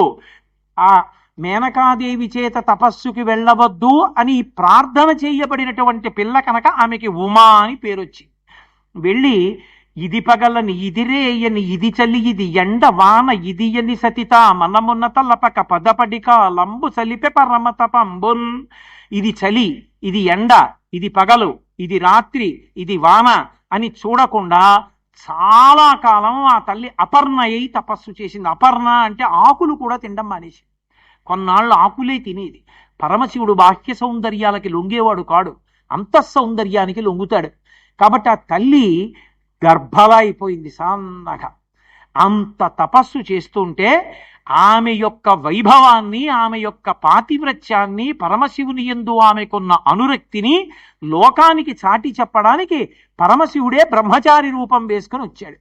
వచ్చి ఆ తనరు ముమ్మారు చుట్టిన దర్భముంజితో పలమిరుంగు చక్కని గొచితోడ మొలనున్న ధవళంపు చిన్ని వస్త్రముతోడ వెలుపల పెట్టిన వెలి జన్నిదముతోడ. ఆ బ్రహ్మచారిగా వచ్చినటువంటి వాడు ఓ గోచి పెట్టుకుని దర్భలతో కూడినటువంటి ముంజి కట్టుకుని ఆ అక్షమాలతోడ ఆ చిన్న కూకటి జుత్తుతోడ మేధావి బొట్టుతోడ ఎడమ చేత తనదు పొడుగు దండంబు వ్రేల ఉంగరంబును దర్భయును వెలుంగ గొడుగు పట్టి వడుగు కుర్రడైతను దించె సూలి మంచు కొండ చూలి కడకు. ఓ చేత్తో గొడుగు పట్టుకుని, ఓ చేత్తో పెద్ద కర్ర పట్టుకుని, కుడి చేతిలో దర్భలు పెట్టుకుని, బ్రహ్మచారి పెట్టుకోవలసినటువంటి ఆ ఉంగరాన్ని పెట్టుకుని ఆ పార్వతీదేవి దగ్గరికి బ్రహ్మచారి ఎలా ఉంటాడో అటువంటి రూపంతో దర్భల ముంజి కట్టుకున్నటువంటి వాడై ఆవిడ దగ్గరికి వచ్చాడు. వచ్చి, ఓ పార్వతి, ఎందుకమ్మా తపస్సు చేస్తున్నావు? ఎవరి కోసం తపస్సు చేస్తున్నావు తల్లి అని అడిగాడు. పరమశివుడి గురించి తపస్సు చేస్తున్నానంది. ఎందుకమ్మా పరమశివుడి గురించి తపస్సు అన్నాడు. ఆయనకి ఇల్లాలు కావాలనుకుంటున్నాను, అందుకు తపస్సు చేస్తున్నానంది. అంటే బ్రహ్మచారి రూపంలో ఉన్న శివుడు ఎవరో శివనింద చేయడం కాదు, శివుడే తన కొరకు తనని వివాహం చేసుకోవాలని తపస్సు చేస్తున్న పార్వతీదేవి దగ్గరికి వచ్చి తనని తాను నింద చేసుకున్నాడు బ్రహ్మచారి రూపంలో. అయ్యయ్యయ్యయ్యో, అతని కోసం పెద్ద తపస్సు కూడా ఏమిటమ్మా నా మొహం. ఎటువంటి వాడో తెలుసా? తరలాక్షియాతడు ధనవంతుడందుమా కోరివేడిన కాని కూడు లేదు, చిన్నారి వయసున చిన్నవాడందుమా ఏనాటి వాడుకో ఎరుకలేదు, ఆకారమున అతడు బలమేటి ఎందుమా ఆకారమిట్టిదో అరయరాదు, కులగోత్రములు 2 తెలియదమందుమా తల్లిదండ్రులెప్పుడు ధరణి లేరు, తెలుప ఒంటివాడు దేవుండు చూడడే మాయచేతో కపట మంత్రములను మగువ నిన్ను ఎట్లు మరగించుకొన్నాడో కాని తగినవాడు కాడు కాడు అన్నాడు. ఓ పిచ్చి పార్వతి, శివుడి గురించి తపస్సోట ఏమిటమ్మా? ఆయన గురించి తపస్సు ఏమిటమ్మా? తరలాక్షియాతడు ధనవంతుడందుమా కోరివేడిన కాని కూడు లేదు. ఆయన ఏమైనా బాగా డబ్బున్నవాడందు కోసం పోనీ ఏమైనా తపస్సు చేస్తున్నావా అంటే భవతి భిక్షాందేహి అని చెప్పి ఓ కపాలం ఒకటి చేత్తో పట్టుకుని వెళ్ళి అందరి దగ్గర భిక్షాటన చేస్తాడు. భిక్షాటన చేసేవాడితో పెళ్లి కోసం పెద్ద తపస్సు ఏమిటమ్మా అన్నాడు. ఆయన నిజంగా చేతకాక భిక్షాటన చేసేవాడు కాడు, అందరికీ అన్నం పెట్టే అధికారాన్ని తన భార్య అన్నపూర్ణకి ఇచ్చాడు. ఆడదాని దగ్గరికి వెళ్ళి అన్నం అడగడమా అని సిగ్గుపడతారేమో అని సమస్త లోకాధీశుడైన నేనే వెళ్ళి భవతి భిక్షాందేహి అంటున్నాను, మీకెందుకురా బెంగ, రండి వెనకాతలని తాను వెళ్ళి నిలబడ్డాడు. మన కోసం నించున్నవాడు తప్ప తనకి అన్నం లేక వెళ్ళి నించున్నవాడు కాడు. కాబట్టి తరలాక్షియాతడు ధనవంతుడందుమా కోరివేడిన కాదికుడు లేదు, చిన్నారి వయసున చిన్నవాడందుమా ఏనాటి వాడుకో ఎరుకలేదు. పోని మంచి యవ్వనంలో ఉన్నాడందామా, ఎప్పుడు పుట్టాడు పరమశివుడు నాకు చెప్పు, ఎప్పుడు పుట్టాడో తెలియదు, అసలు వయసు ఎంతో తెలియదు, అంత వృద్ధుడు.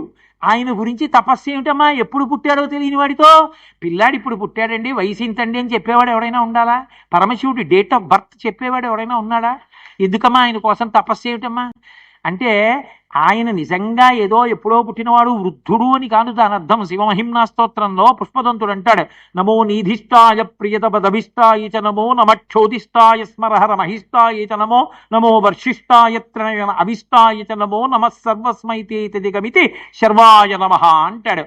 అందరికన్నా వృద్ధుడైనే, అందరికన్నా యవనంలో ఉన్నవాడైనే, అందరికన్నా దూరంగా ఉన్నవాడైనే, అందరికన్నా దగ్గరగా ఉన్నవాడైనే. ఆయన కాలాతీతుడు కనుక ఆయన కాలమునకు లొంగేవాడు కాదు, వయసుతో సంబంధం ఉండదు ఆయనకి. అందుకే ఆయన మొట్టమొదట చతుర్ముఖ బ్రహ్మగారిని సృష్టించి వేదములు ఇచ్చి ఈ లోకాలన్నింటినీ సృష్టి చేయవయ్యా అన్నాడు. ఆ బ్రహ్మగారి కూడా ఒకానొకప్పుడు పడిపోతాడు. పడిపోతే అయ్యో పాపం అందరికన్నా ముందు పుట్టి లోకాలు సృష్టించిన ఈ బ్రహ్మగారి పుర్రె కూడా ఇలా పడిపోతే బాగుంటుందా అని తీసి తలపకి చుట్టి మెళ్ళో వేసుకున్నాడు. ఇలా ఒక్కొక్క పుర్రె పెరిగిపోతుంటే బ్రహ్మగారుల పుర్రెలన్నీ ఆయన మెళ్ళో పడ్డాయి. పడితే బ్రహ్మమస్తకావలీని బద్ధతే నమశివాయ అన్నారు శంకరాచార్యుల వారు. ఆయన మెడలో పునుకల పేరు కంఠమన భూరి భుజంగము భూషణంబుగా అనయము భస్మధారణము ఎద్రి నివాసము మేరు బిల్లుగా అనుముగ దంతి చర్మమును హస్తములందు కపాల శూలముల్ పడిబడి దల్తు శంకర కృపావరు రూపమును ఆశ్రయించదన్. ఆ కపాలమాల ఆయన మెడలో ఉంటుంది అంటే ఆయన ఏదో తంత్ర విద్యల కోసమని చెప్పి మెడలో పుర్రెలమాల వేసుకునేవాడు కాడు. అంతమంది బ్రహ్మలు వెళ్ళిపోయినా నేను ఇలాగే ఉన్నానని చెప్పడానికి, నేను శాశ్వతుణ్ణని చెప్పడానికి బ్రహ్మల కపాలములతో కూడిన మాల వేసుకుంటాడు. బ్రహ్మలు వెళ్ళిపోయారా, వాడి పుర్రె రుద్రభూమిలో పడిపోవడం ఏమిటని మెడలో పెట్టుకుంటున్నాను. కాబట్టి అటువంటి వాడమ్మా పైకి మాత్రం తన తత్వాన్ని తానే దాచి తనని తానే నింద చేసుకుంటాడు. చిన్నారి వయసున చిన్నవాడందుమా ఏనాటి వాడుకో ఎరుకలేదు, ఇతడు ఆకారమున అతడు బలిమేటి ఎందుమా ఆకారమిట్టిదో అరయరాదు. అసలు శివుడు ఈ రూపంలో ఉంటాడని చెప్దామంటే ఏమిటి ఆయన రూపం? అరూపరూపి అని పేరు ఆయనకి. రూపం ఉందా అంటే శివలింగం, రూపం లేదా అంటే ఓ రూపం ఉంది. దానికి కళ్ళు ఎక్కడ, ముక్కు ఎక్కడ, చెవులు ఎక్కడ? కాబట్టి అసలు ఆయన రూపం ఏదమ్మా? రూపం లేని వాడికి పెళ్ళి ఏమిటమ్మా? ఆయన రూపం ఇది అని చెప్పు. 63 రకాలైనటువంటి కళ్యాణమూర్తులు ఉన్నాయి శివుడికి. ఏదైనా రూపం ఎవరిని చేసుకుంటావు? రేపు పొద్దున్న ఏ రూపాన్ని చేసుకోవాలి? ఏమిటి అటువంటి వాడితో పెళ్ళి ఏమిటమ్మా? అది కాదు దాని అర్థం. రూపం లేనివాడన్న మాటకు అర్థం ఏమిటంటే యజుర్వేదం ప్రార్థనా శ్లోకంలో చెప్పింది, ఆపాతాళ నభస్థలంత భవన బ్రహ్మాండమా విస్ఫుర జ్యోతిస్ఫాటికలింగమౌళి విలసత్పూర్ణేందువంతామృతై అస్తూకప్లుతమేకమీశమనిశం రుద్రాను వాకాంజపం జాయే తీప్సిత సిద్ధయే ధ్రువపదం విప్రోభిషించేచ్చివం బ్రహ్మాండ వ్యాప్త దేహా భజిత హిమరుచాభా సమానా భుజంగై అంది. ఆయన ఈ బ్రహ్మాండమంతా కూడా శివలింగంగా నిండిపోయి ఉంటాడు. పైన ఉన్నటువంటి చంద్రుడి మించి అమృతధారలు పడి శివలింగం చల్లబడుతూ ఉంటుంది. ఆ లోకాలు చల్లగా ఉన్నాయంటాం అంటే శివలింగాకృతిని కలిగిన ఈ బ్రహ్మాండము చంద్రుడి నుంచి స్రవించేటటువంటి అమృతధారల చేత చల్లబడుతుంది. బ్రహ్మాండమంతా నిండిపోయిన పరమశివుడికి రూపం తీసుకురమ్మంటే ఎక్కడి నుంచి ఉంటుంది రూపం? కాబట్టి అసలు తత్వం ఏమిటి అంటే, అమ్మా అంతటా నిండిపోయినటువంటి వాడు వ్యోమవత్యప్త దేహాయ దక్షిణామూర్తయే నమః. శంకరాచార్యుల వారు అంటారు, నీకు నేను పూజ చెయ్యాలంటే ఎలా చేయనయ్యా? సాధ్యం అవుతుందా? వస్త్రోద్ధూత విధౌ సహస్రకరత పుష్పార్చనే విష్ణుత అంటారు. ఏది? నేను నీకు పంచె ఇస్తాను, నీ ఒంటికి పంచె కట్టాలంటే, నీ చుట్టూ తిరగాలంటే నేను సహస్ర కరములు కలిగినటువంటి సూర్య భగవానుండి చెయ్యి, అన్ని చేతులుంటే నీకు పంచె కట్టగలను. అంతటా నిండిపోయిన వాడికి పంచె ఎక్కడ కట్టను? అసలు నీకు పంచెల్ని వేసేటటువంటి సాలెవాడు ఎక్కడ పుట్టాడు? అంత పంచె అవన్నేస్తాడు. అంతటా నిండిపోయినవాడు. అందుకనే ఆకారమున అతడు బలమేటి ఎందుమా ఆకారమిట్టిదో అరయరాదు, కులగోత్రములు 2 తెలియదమందుమా తల్లిదండ్రులు ఇప్పుడు ధరణి లేరు. ఆయన కులం ఏమిటో గోత్రం ఏమిటో తెలుసుకోవాలా? రేపు పొద్దున ప్రవర చెప్పాలా? బలన ఏమండి మీ అల్లుడు గోత్రం ఏమిటని ఎవరైనా అడిగితే పూజ చేయిస్తామని ఏం చెప్పాం? ఆ తల్లి తండ్రి ఉంటే కదా గోత్రం అడగడం. ఏమండి మీ అబ్బాయిని చేసుకుందాం అనుకుంటున్నాం అని అడుగుదాం అంటే పరమశివుడికి తల్లి ఎవరు, తండ్రి ఎవరు? ఆయనే లోకాలకి తల్లి తండ్రి. పరమశివునికి ఉన్న గొప్పతనం ఏమిటంటే లోకంలో ఒక మాట ఉండి ఆ మాటకు అర్థం లేకుండా చేసినవాడే. అసలు మాట ఉండి దానికి అర్థం లేకుండా ఉండదు. కొన్ని కొన్ని భాషలు ఉంటే ఆ భాషలకు అక్షరం ఉంటుంది, ఆ అక్షరం పలకదు. పలకని దానికి అక్షరం ఎందుకో ఎవరికీ తెలియదు. అదో విచిత్రమైన భాష. సిఓయుఎల్డి ఉందనుకోండి, కుళ్ళు అనకూడదు, కుడ్ అనాలి. మరి ఎల్ ఎందుకండి అన్నారు అనుకోండి, ఏమీ పలకని నిశ్శబ్దాక్షరం. ఎందుకని ఏమో తెలియదు. అలాంటి అర్థం లేని భాషలు కావు సంస్కృతం, తెలుగు, ఇటువంటివి దేవభాషలు. అందులో అక్షరం ఉంది అంటే పలుకుతుంది అంతే. పలకకుండా ఉత్తినే కూర్చునే అక్షరాలు అలా ఏం ఉండవు. కాబట్టి అటువంటి పరమశివుడు మహానుభావుడు, ఆయనకి తల్లి తండ్రి ఒకళ్ళు ఉండాలా? ఏరమ్మా తల్లి తండ్రి అంటే ఆయన అనాది, ఎప్పటి నుంచో ఈ లోకములలో ప్రథముడు ఆయనే, అన్నిటినీ తనలోకి తీసుకునేది ఆయనే, మళ్ళీ బయటికి వదిలేది ఆయనే. అయినప్పుడు ఆయన కన్నా ముందున్నవాడు ఎవరుంటాడు? ఆయన్ని కన్నవాడు ఎవరుంటాడు? ఉండడు. కాబట్టి ఆయన అనంతుడు. ఇది చెప్పడానికి కులగోత్రములు రెండు తెలియుత మందుమా తల్లిదండ్రులిప్పుడు ధరణి లేరు, తెలుప ఒంటివాడు దేవుండు చూడడే. అసలు నిజం చెప్పాలంటే ఒంటివాడమ్మా, ఆయన తప్పింకేముంది లోకంలో, ఉన్నదంతా అదొక్కటే. సర్వం శివమయం జగత్. కాబట్టి తెలుప ఒంటివాడు దేవుండు చూడడే, మాయచేతో కపట మంత్రములను ఎట్లు నిన్ను ఎరిగించుకున్నాడో కాని తగినవాడు కాడు కాడు. మాయచేతో మంత్రాలు వేసి నువ్వు ఆయనకి వశమైపోయేటట్టుగా చేశాడమ్మా, తప్ప పరమశివుడికి నువ్వు తగిందానివేమిటి? నా మాట వినుమా నీ తపస్సు అని. రేపొద్దున్న పెళ్లి చేసుకుంటావు, నిజమే, శివుడు ఒప్పుకున్నాడు, పెళ్లి చేసుకోవాలి. మీ నాన్నగారు ఏం చేయాలి? పెళ్ళి అనగానే ఓ పంచల్సా పట్టుకొచ్చి ఇచ్చి అల్లుడు కట్టుకోవాయ్ అనాలి. ఆయన ఏం చేస్తాడు?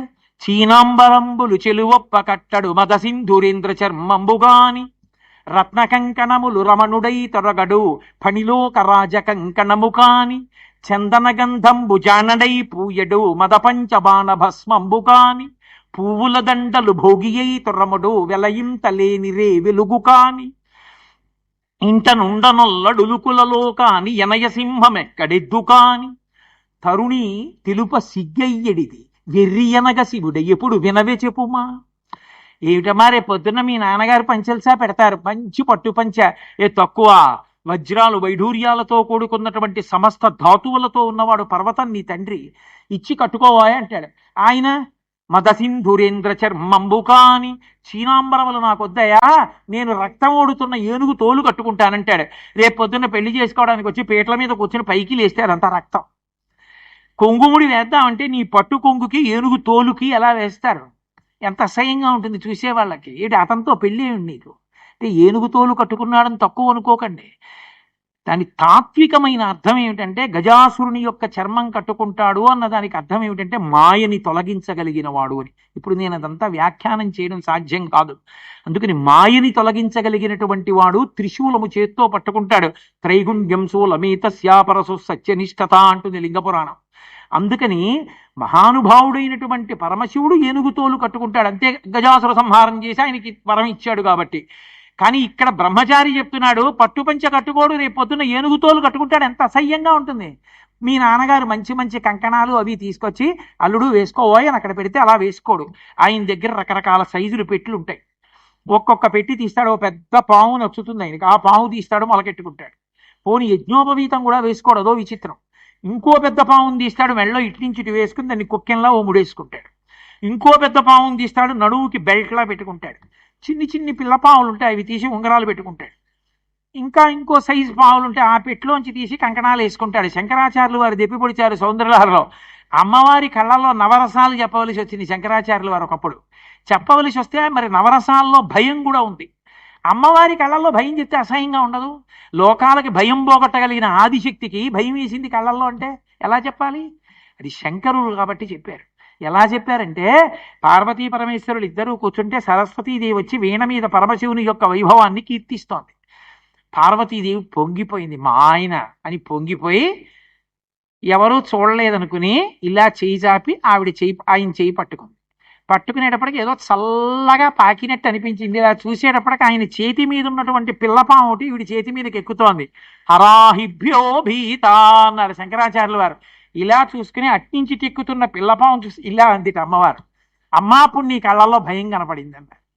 అందంగా చెప్పడానికి శంకరాచార్యుల వారు అంత అందంగా మార్చారు శ్లోకాన్ని. శివే శృంగారార్ధ్రా తదిత రజనే కుత్సనపరా సరోషా గంగాయాం గిరిశచరితే విస్మయవతి హరాహిభ్యో భీతా సరసిరుహ సౌభాగ్య జనని సఖీషు స్మేరా తే మయి జనని దృష్టి సకరుణ అన్న శ్లోకంలో నవరసాలను ఆవిష్కరించారు.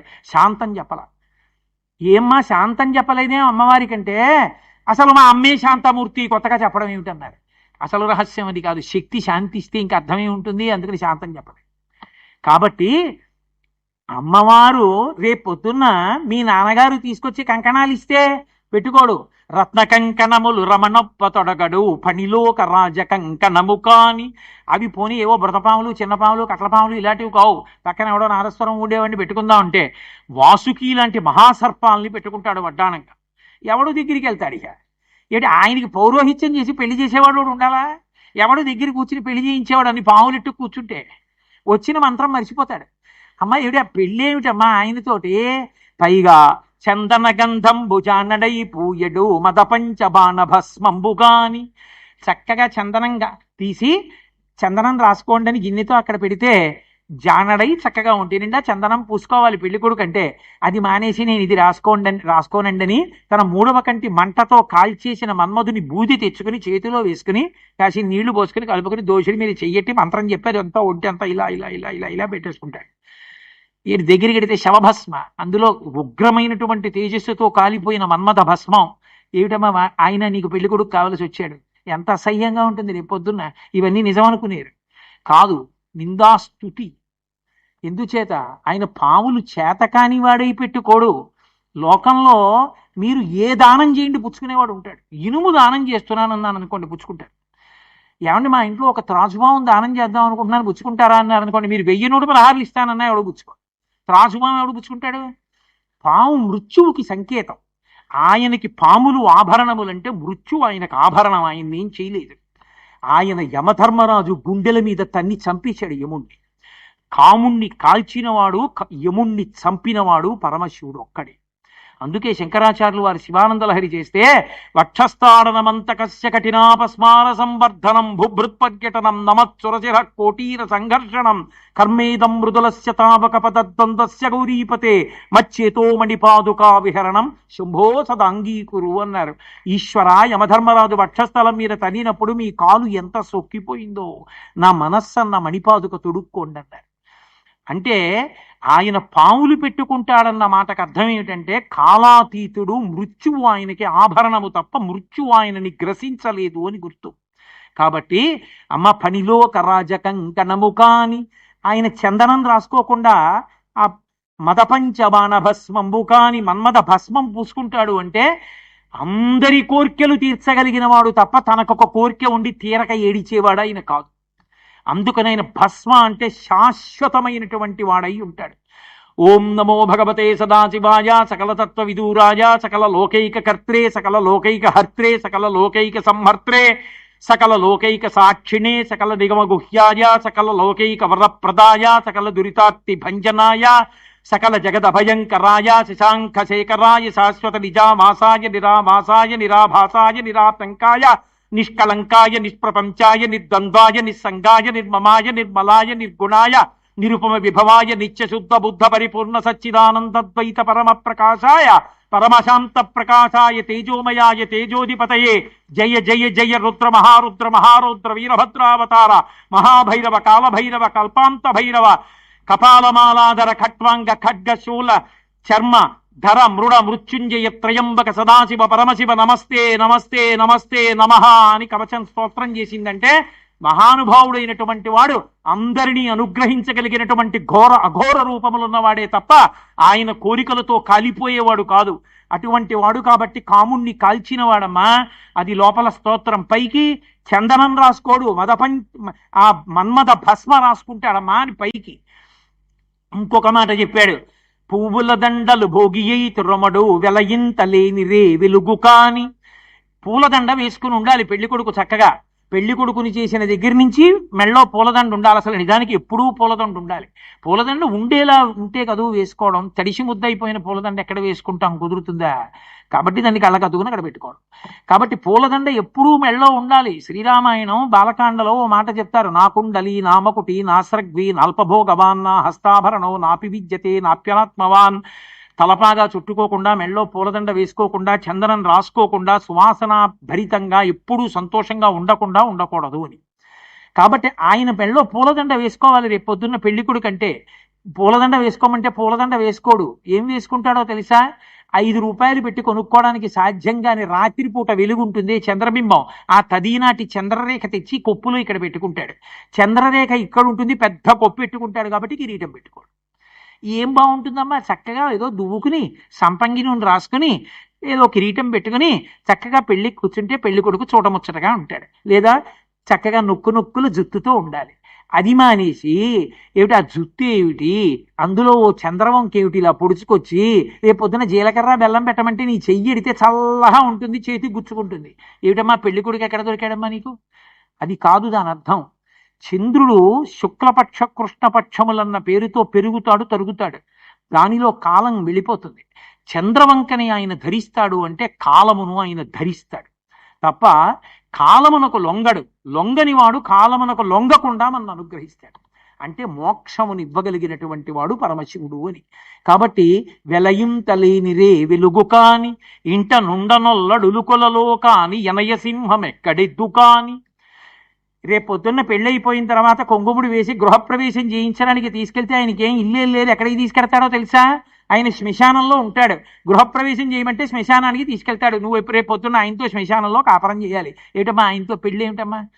నిజానికి పరమశివుడు ఉండేటటువంటి ప్రదేశం శ్మశానం కాదు, కైలాసంలో ఉంటాడు. కానీ ఆయన శ్మశానంలో కూడా ఉంటాడు. ఎందుకుంటావని అడిగింది పార్వతీదేవి. మహాభారతం అనుశాసనిక పర్వంలో అడిగింది. ఇంతటి మహానుభావుడవే, ఇంత పూజలు అందుకుంటావే, ఏమయ్యా నీ కర్మ శ్మశానంలో ఎందుకుంటావని అడిగింది. అడిగితే ఆయన చెప్పాడు, పార్వతి నాకు చేతకాక నేనుండలేదు. నా అంత వాణ్ణి నేనని చెయ్యి తీసి గుండెల మీద వేసుకుని అహంకారంతో రెచ్చిపోయి వీడు నా అన్న, నా తమ్ముడు, నా బంధువులు, నా సేవకులు, నా భార్య, నా బిడ్డలు అని అహంకారగ్రస్తుడైనటువంటి వాడిలోంచి జీవుడు పైకి లేచిపోతే ఆ శరీరాన్ని తీసుకెళ్లి ఎండు కర్రల మీద పడుకోపెట్టి తడపతో కట్టి శ్మశానానికి తీసుకొచ్చి మీద వేసినటువంటి ఆ నూలుగుడ్డ కూడా తీసి పైన పారేసి నా శరీరం అనుకున్న శరీరాన్ని కట్టెల మీద పెట్టి కాల్చేస్తుంటే జీవుడు పైకి లేచి చూస్తుంటే ఉగ్రభూతములన్నీ చుట్టూ చేరి రా రా అంటుంటే కపాలం బద్దలైపోగానే కొడుకు కూడా వెళ్ళిపోతుంటే నాన్నవాడు నాకు లేడురా మిమ్మల్ని నమ్ముకున్నానని జీవుడు ఏడుస్తుంటే ఒరే ఎవ్వరూ వెళ్ళిపోయినా బెంగ పెట్టుకోకురా నేనున్నానని ఓదార్చడానికి కూర్చున్నాను పార్వతి. అంతటి ఉదారమూర్తి పరమశివుడు అందుకు కూర్చున్నాడు శ్మశానంలో. చేతకాక కూర్చోలేదు. నేను అక్కడ ఉండకపోతే, నేను అక్కడ తాండవం చేయకపోతే పిశాచాలు వచ్చి ఇళ్ల మీద పడిపోతాయి, పుణ్యకర్మలు చేయలేరు. అందుకని నేను అక్కడ కూర్చుని తాండవం చేసి వాటిని అక్కడే ఉంచుతున్న ఓళ్ల మీద పడిపోకుండా. అందుకని జనులు నిలబడ్డారు, ఈశ్వరి తండ్రిని కదూ కాపాడానన్నాడు. అందుకున్నాడు ఆయన. కాబట్టి ఇంట నుండనొల్లడులుకొలలో కాని యనయ సింహం ఎక్కడెద్దు కాని. రేపొద్దున నీ సింహం ఆయన ఎక్కడో ఓ ముసలి ఎద్దెక్కి తిరుగుతుంటాడు. ఆయనకి చేతకాక ఎద్దెక్క లేదు. వృషభము అంటే 7 కొండల్లో ఒక కొండ వృషభాద్రి. వృషభము అంటే ధర్మం. ఆయన ధర్మాన్ని అధిరోహించి తిరుగుతూ ఉంటాడు. ఎక్కడ ధర్మం ఉంటుందో అక్కడ శివానుగ్రహం ఉంటుంది. కాబట్టి ఆయన ధర్మాన్ని అధిరోహించి తిరుగుతాడు. అందుకే సింహం ఎక్కడమ్మా? రేపొద్దున్న ఎద్దునెక్కి తిరుగుతాడు. అంటే ఆంతరముగా ధర్మమును అధిరోహించి తిరుగుతాడు. అటువంటి వాణ్ణి తరుణి ఏమి చెప్ప సిగ్గయ్యడిది వెర్రి అనగ శివుడే వినవే చెప్పుమా. ఏం చెప్పమంటావు? వెర్రాడని లోకంలో ఎవరినైనా పిలవాలంటే శివుడు ఒకడే. అట్లాంటి వాడితో పెళ్ళేమిటమ్మా? దానికి తోడు మళ్ళీ పెద్ద తపస్సు కూడానా? నా మాట విను మారి. ముదిమిలేని వాడ మోహనాకారుండ నిన్ను తరుణి నిన్ను నేల తగినవాడ నీవు నన్ను తగిలి నా వెంట జనుదెమ్ము వనటకుందనే లవన జనేత్ర అన్నాడు. ఆ పరమశివుడి గురించి తపస్సెందుకు? బ్రహ్మచారిని ఎంత అందంగా ఉన్నానో చూడు, తరుణి నన్ను తగులుకుని నా వెంట వచ్చే, ఇద్దరం వెళ్ళిపోదాం, పెళ్లి చేసుకుందాం అనేటప్పటికే అప్పటి వరకు వింది పోన్లేని తన భర్తే వచ్చి తన గురించి నింద చేసిన ఆవిడ విందాం. వెంటనే లేచింది, చెలికెత్తెల్ని పిలిచి వీడట బ్రహ్మచారియట, వీణుల పెట్టగరాని మాటలే ఆడుచునున్నవాడు కపటత్తుడు వీడు, నమశివాయయుండాడగరాదు వీని పండ్లోడగ వేసి ద్రొబ్బుడని నుగ్రత పల్కిన కాంతలందరు నమశివాయ అని ఈశ్వరుడికి నమస్కారం తప్ప వీడు పనికి మాలిన మాటలన్నీ మాట్లాడుతున్నాడు. ఎవడో బ్రహ్మచారిట, వీడి పళ్ళు ఊడిపోయేట్టు కొట్టి ఈడి చేతుల బారేయండి ఆశ్రమంలోంచి. ఆ చెలికెత్తెలందరూ వచ్చి మీదపడి పాట్మన్ 2 లాగేస్తున్నారు. పరమశివుడు అప్పుడు ఒక్కసారి తన నిజస్వరూపంతో ప్రత్యక్షమయ్యాడు. సంతోషపడిపోయి పార్వతీదేవి లేచి స్తోత్రం చేసి ఆయన కాళ్ళ మీద పడి, పార్వతీ, నీ తపస్సు మెచ్చుకుని నీ యొక్క శివభక్తిని లోకానికి చాటడానికి ఇలా వచ్చాను తప్ప నీ యొక్క భక్తి యందు నాకు అనుమానం లేదు. కాబట్టి రా, కైలాసానికి వెళ్ళిపోదాం మనిద్దరం, మనం ఆది దంపతులం రమ్మన్నాడు. అంటే ఆవిడంది, నేను దాక్షాయణిగా ఉండగా అలా వచ్చాను, కానీ ఈసారి అలా రాను. నువ్వు నన్ను వైదిక రీతిలో కన్యాదాత ఇంట్లో వివాహం చేసుకోవాలి, కన్యావరుని చెయ్యాలి. అంటే పెద్దల్ని మా ఇంటికి పంపిస్తే మా ఇంట్లో మా అమ్మగారు నాన్నగారు నీ గుణాలని విని అల్లుణ్ణి చేసుకుంటామని మాటిస్తే, నువ్వు నీ పరివారం అంతటితో కలిసి మా నాన్నగారింటికి వస్తే, కన్యాదాత ఇంటిలో పెళ్ళై అప్పగింతలు అప్పచెప్తే నీతో కలిసి కైలాసానికి వస్తాను. అయితే సరే అలాగే పంపిస్తానని గబగబా మళ్ళీ వెళ్ళాడు. వెళ్ళి సప్తర్షుల్ని పిలిచాడు. వాళ్ళకన్నా మేధావులు ఎవరుంటారు? అరుంధతీదేవిని పిలిచాడు. అందరినీ పిలిచి మాట్లాడినా అరుంధతీదేవిని పక్కకి పిలిచి ఓ మాట అన్నాడు. వనిత కూతుల పెండ్లి చేయునెడలన్ వాచాలకుల్ తల్లులేయని లోకంబులు పల్కుగావున సతీ, నీ వద్రీషు ఇల్లాలితో వనరన్ కన్యకకున్ వరుండు తగునని కార్యంబు సిద్ధింపగా చేయుమి అంభోజ పత్రిక్షణ. ఓ అరుంధతి, లోకంలో ఓ దిక్కుమాలిన అలవాటు ఒకటి ఉంది. ఎవరినైనా పిల్లాన్ని తన కూతురికి ఇవ్వడానికి తండ్రి చూడగానే మొదట బాగుందని, తర్వాత ఇక 2వ రోజు నుంచి ఏమిటో మనం పిల్లని ఇచ్చేస్తున్నాం కానీ పిల్లంతా బాగుంటుంది, రేపు పొద్దున్న పిల్లాడు అస్తమానం అమ్మా నాన్న మాట తప్ప ఏమీ వినట్ట, నేను సుఖపెడతాడంటారా? ఆడపిల్ల ఉంది, అస్తమానం వచ్చి ఇంట్లో కూర్చుంటు ఉంటుందిట, పిల్లాడు అక్కడే, తల్లిదండ్రులు అక్కడే, ఆడబుడుచు అక్కడే, పిల్లలకి ఏమిటి ఇంకా, ఇద్దరు ఏమి సంతోషంగా ఉంటారు, వీళ్ళందరూ వాళ్ళ నెత్తి మీద పడితే ఇంతమందికి వండి పెట్టాలి ఒకటో పిల్ల అని రకరకాల మాటలు మాట్లాడే వాచాలకులు తల్లులే అని నేనంటలేదు అరుంధతి, లోకం అంటూ. వనిత కూతుల పెండ్లి చేయునెడలన్ వాచాలకుల్ తల్లులేయని లోకంబులు పల్కుగావున. ఆడపిల్ల పెళ్లి చేసేటప్పుడు ఇలాంటి మాటలన్నీ ముందు మాట్లాడేది, కన్యాదానం చేసేవాడి మనసు స్థిమితంగా ఉండకుండా చేసేసేది, లోనిపోని అల్లరి సృష్టించేది ఇంట్లో ఇల్లాలి. అతి ప్రేమ కూతురి మీద. అందుకని రేపొద్దున్న మేనకాదేవి ఏమల్లరి పెడుతుందో ఏమిటో, ఆ శివుడికి పిల్లని ఎందుకు ఇస్తా, అతనికి ఏముంది, ఎంతుంది, తల్లిదండ్రులు ఎవరు, కులం ఏమిటి, గోత్రం ఏమిటి అని ఎన్ని అడుగుతుందో, ఎలాగో అలా కార్యం సిద్ధించేటట్టు చేసి ఆ పిల్లని నాకు ఇచ్చేటట్టు చేసి నువ్వే నుసుమా పుణ్యం కట్టుకోవాలి, నీ మీదే పెడుతున్నాను భారం. ఎందుకని హిమవంతుడితో వీళ్ళు మాట్లాడతారు, లోపలికి వెళ్ళి వంటింట్లో ఆవిడితో మాట్లాడేది నువ్వే, కాస్త ఆవిడికి నువ్వే నచ్చ చెప్పు సుమా, బతిమాలుకున్నాడు మహానుభావుడు. లోకంలో ఉండేటటువంటి పోకడలన్నీ చూపించారు పార్వతీ కళ్యాణం. సరే బయలుదేరారు, వెళ్ళారు. వెళ్ళిన తర్వాత హిమవంతుడి దగ్గరికి ఆ మేనకాదేవి దగ్గర కూర్చున్నారు. పరమశివుడు ఏం చెప్పాడో అంత పని అయింది. మేనకాదేవి అంది, పరమశివుడు అంటే ఎక్కడుంటాడు, ఆయన కులం ఏమిటి, గోత్రం ఏమిటి, ఆయన దగ్గర ఎంత పాటు ఉంటుంది, మా పిల్లని సుఖపెడతాడా, ఏం చదువుకున్నాడు, ఏం చెప్పాలి పరమశివుడి గురించి? అరుంధతీదేవి నానా కష్టాలు పడి ఒప్పించిందనే చెప్పాలి. శివుడి యొక్క స్తోత్రం ఎంతో చేసి, అంతటి వాడమ్మా ఏం చెప్పనమ్మా, లోకంలో ఉన్నవాడన్నవాడు ఎవడైనా ఉంటే వాడు ఒక్కడే, అందుకని బెంగ పెట్టుకోక్కర్లేదు, మీ పిల్లని ఇమ్మంది. నువ్వు చెప్తున్నావు కాబట్టి తప్పకుండా ఇచ్చేస్తాం, కానీ ఏమిటో కొద్దిగా తేడాగా అనిపిస్తోంది అక్కడక్కడ అని, సరే మనసు సరిపెట్టుకుంటాను లేండంది. ఇద్దరు చాలా సంతోషించారు. మేనకా హిమవంతులు పిల్లని ఇవ్వడానికి ఒప్పుకున్నారు. ఇంత ఒప్పుకున్న తర్వాత సప్తఋషులు వెళ్ళి పరమశివుడితో చెప్పారు, ఏం పిల్లయా, పిల్ల ఏం తక్కువ అనుకుంటున్నావా, నీలాహిమేని కంటెను నీలాలుల కంట ఇంద్రనీలము కంటెన్ నీల రుచి పోలు నంబిక నీలాల కలేమి చెప్ప నీలగ్రీవా అన్నారు. పిల్ల ఏమి రంగు అనుకుంటున్నావు, నలుపు అంటే మామూలు నలుపు అనుకుంటున్నావా, ఎంత అందంగా ఉంటుందో నల్లగా ఉన్నా కూడా. నీలాహిమేని కంటెను, నల్లత్రాసు మెరుపు కన్నా మెరుపు ఆవిడిది. నీలాలుల కంటే ఇంద్రనీలము కంటెన్, ఇంద్రనీలమణి కన్నా మెరిసిపోతుంటుంది అంతటి అందగత్తె మహాతల్లి. అటువంటి పిల్లని పెళ్లి చేసుకుంటున్నావు, ధన్యుడవయ్యా శివా, నీకన్నా పిల్ల అందగత్తె అనుకో అని ఓ చమత్కారమైనటువంటి పద్యం చెప్పారు. వాళ్ళన్నారు, బాలేంద్రుడు చంద్రానన పాలముతో సాటి ఎనుచు పళ్ళు కుదురు కవుల్. బాలేంద్రుడు చంద్రానన పాలముతో సాటి ఎనుచు పళ్ళు కుదురు కవుల్. నిజానికి ఈ బాలేంద్రుడు అంటే తదియనాడు ఉండేటటువంటి చంద్రరేఖ. ఆ చంద్రరేఖని దేనితో పోలుస్తారు అంటే పార్వతీదేవి యొక్క లలాటంతో పోలుస్తారు.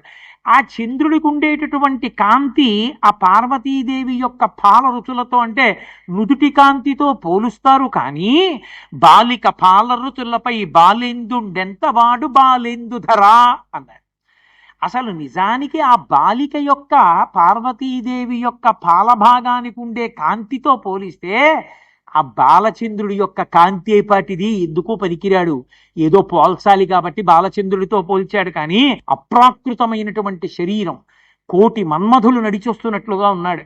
గంగా యమున రెండు వైపులా నిలబడి ఆయనకి వింజామర వీస్తున్నారు. సూర్య భగవానుడు ఆయనకి చిత్రితం మూర్ధ్ని, ఆయనకి పైన గొడుగు పట్టుకున్నాడు. చంద్రదండ విరాజితం, ఆయన పక్కన దండం పట్టుకుని చంద్రుడు నడుస్తున్నాడు. గంగా చ యమునా చైవా విధర్తు స్మరుచామరే, గంగా యమునా నదులు రెండు పక్కన నిలబడి చామరం వేస్తున్నాయి. వేస్తూ ఉండగా సకల భూషణ శోభితుడై పట్టు వస్త్రాన్ని కట్టుకొని కోటి మన్మధుల పగిది నడిచొచ్చాడు. చూసి తెల్లబోయింది. మరి ఇందాక అలా ఎందుకు కనపడ్డా? మా కర్మ, ఏదో కర్మ, అది వదిలే, ఇక మర్చిపో.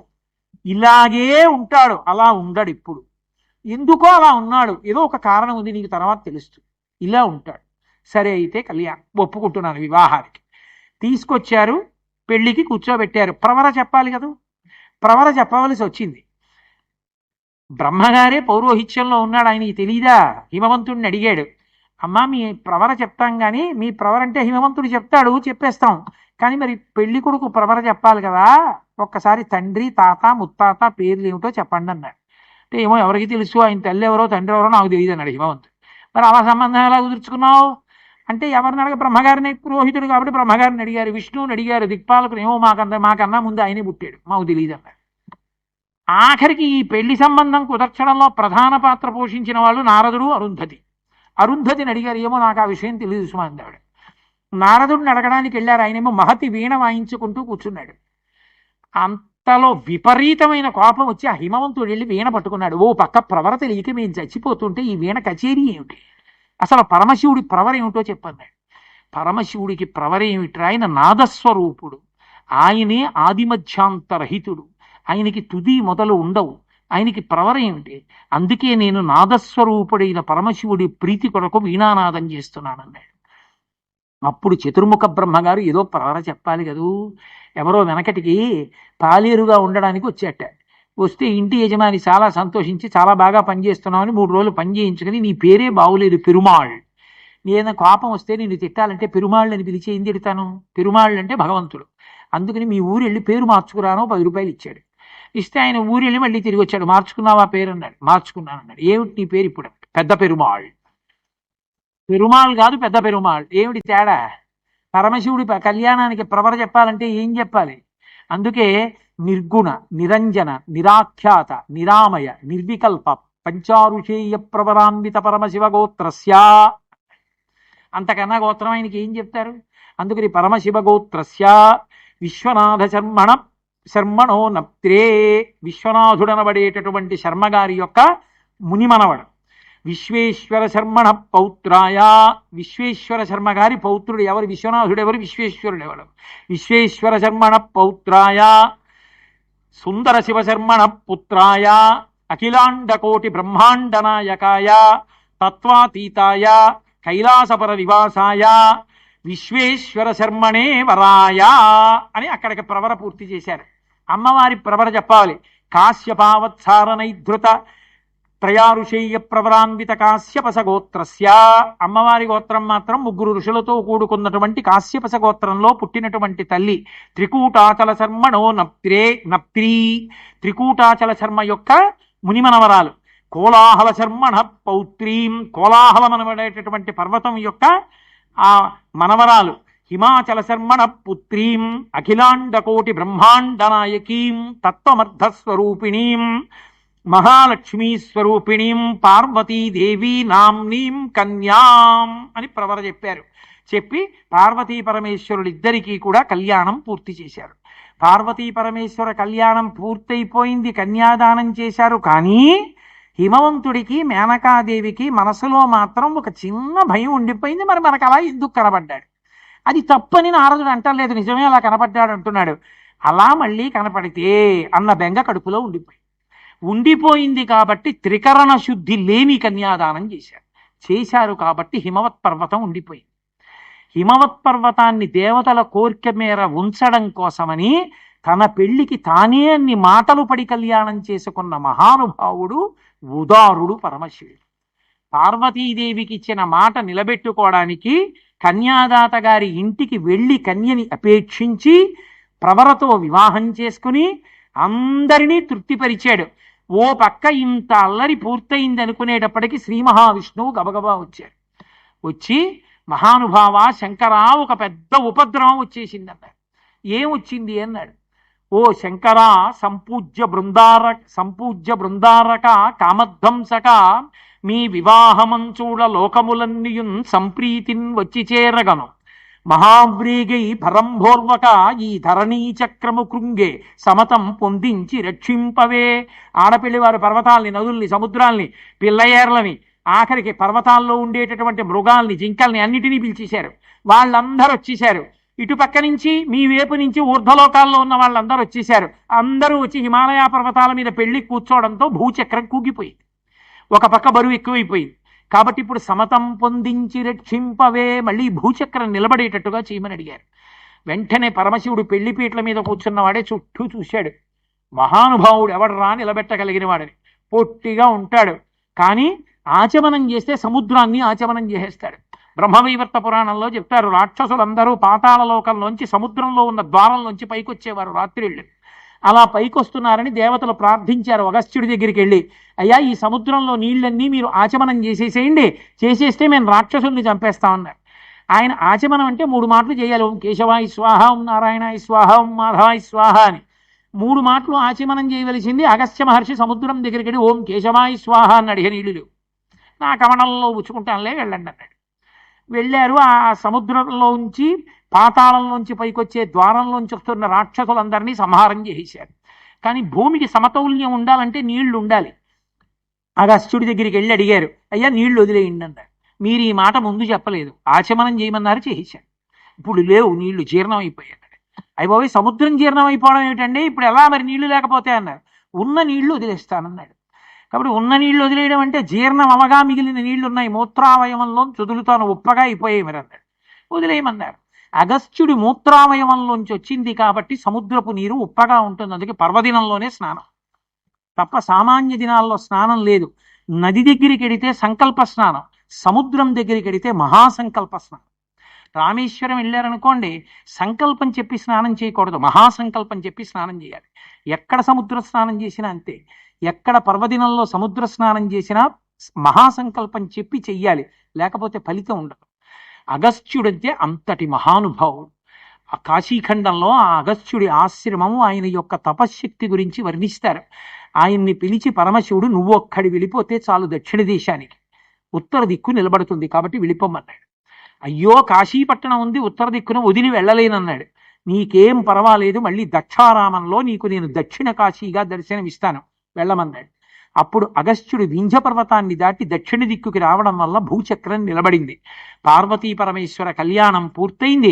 పరమ సంతోషంతో అమ్మవారిని తీసుకుని మళ్ళీ పరమశివుడు కైలాస పర్వతం మీదకి చేరాడు.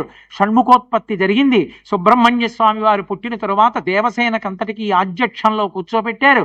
వెంటనే ఆయన బాణం తీసి శక్తి బాణాన్ని తారకాసురుడి మీదకి ప్రయోగించాడు. తారకాసుర సంహారం అయిపోయింది. దేవతలందరూ సంతోషించారు.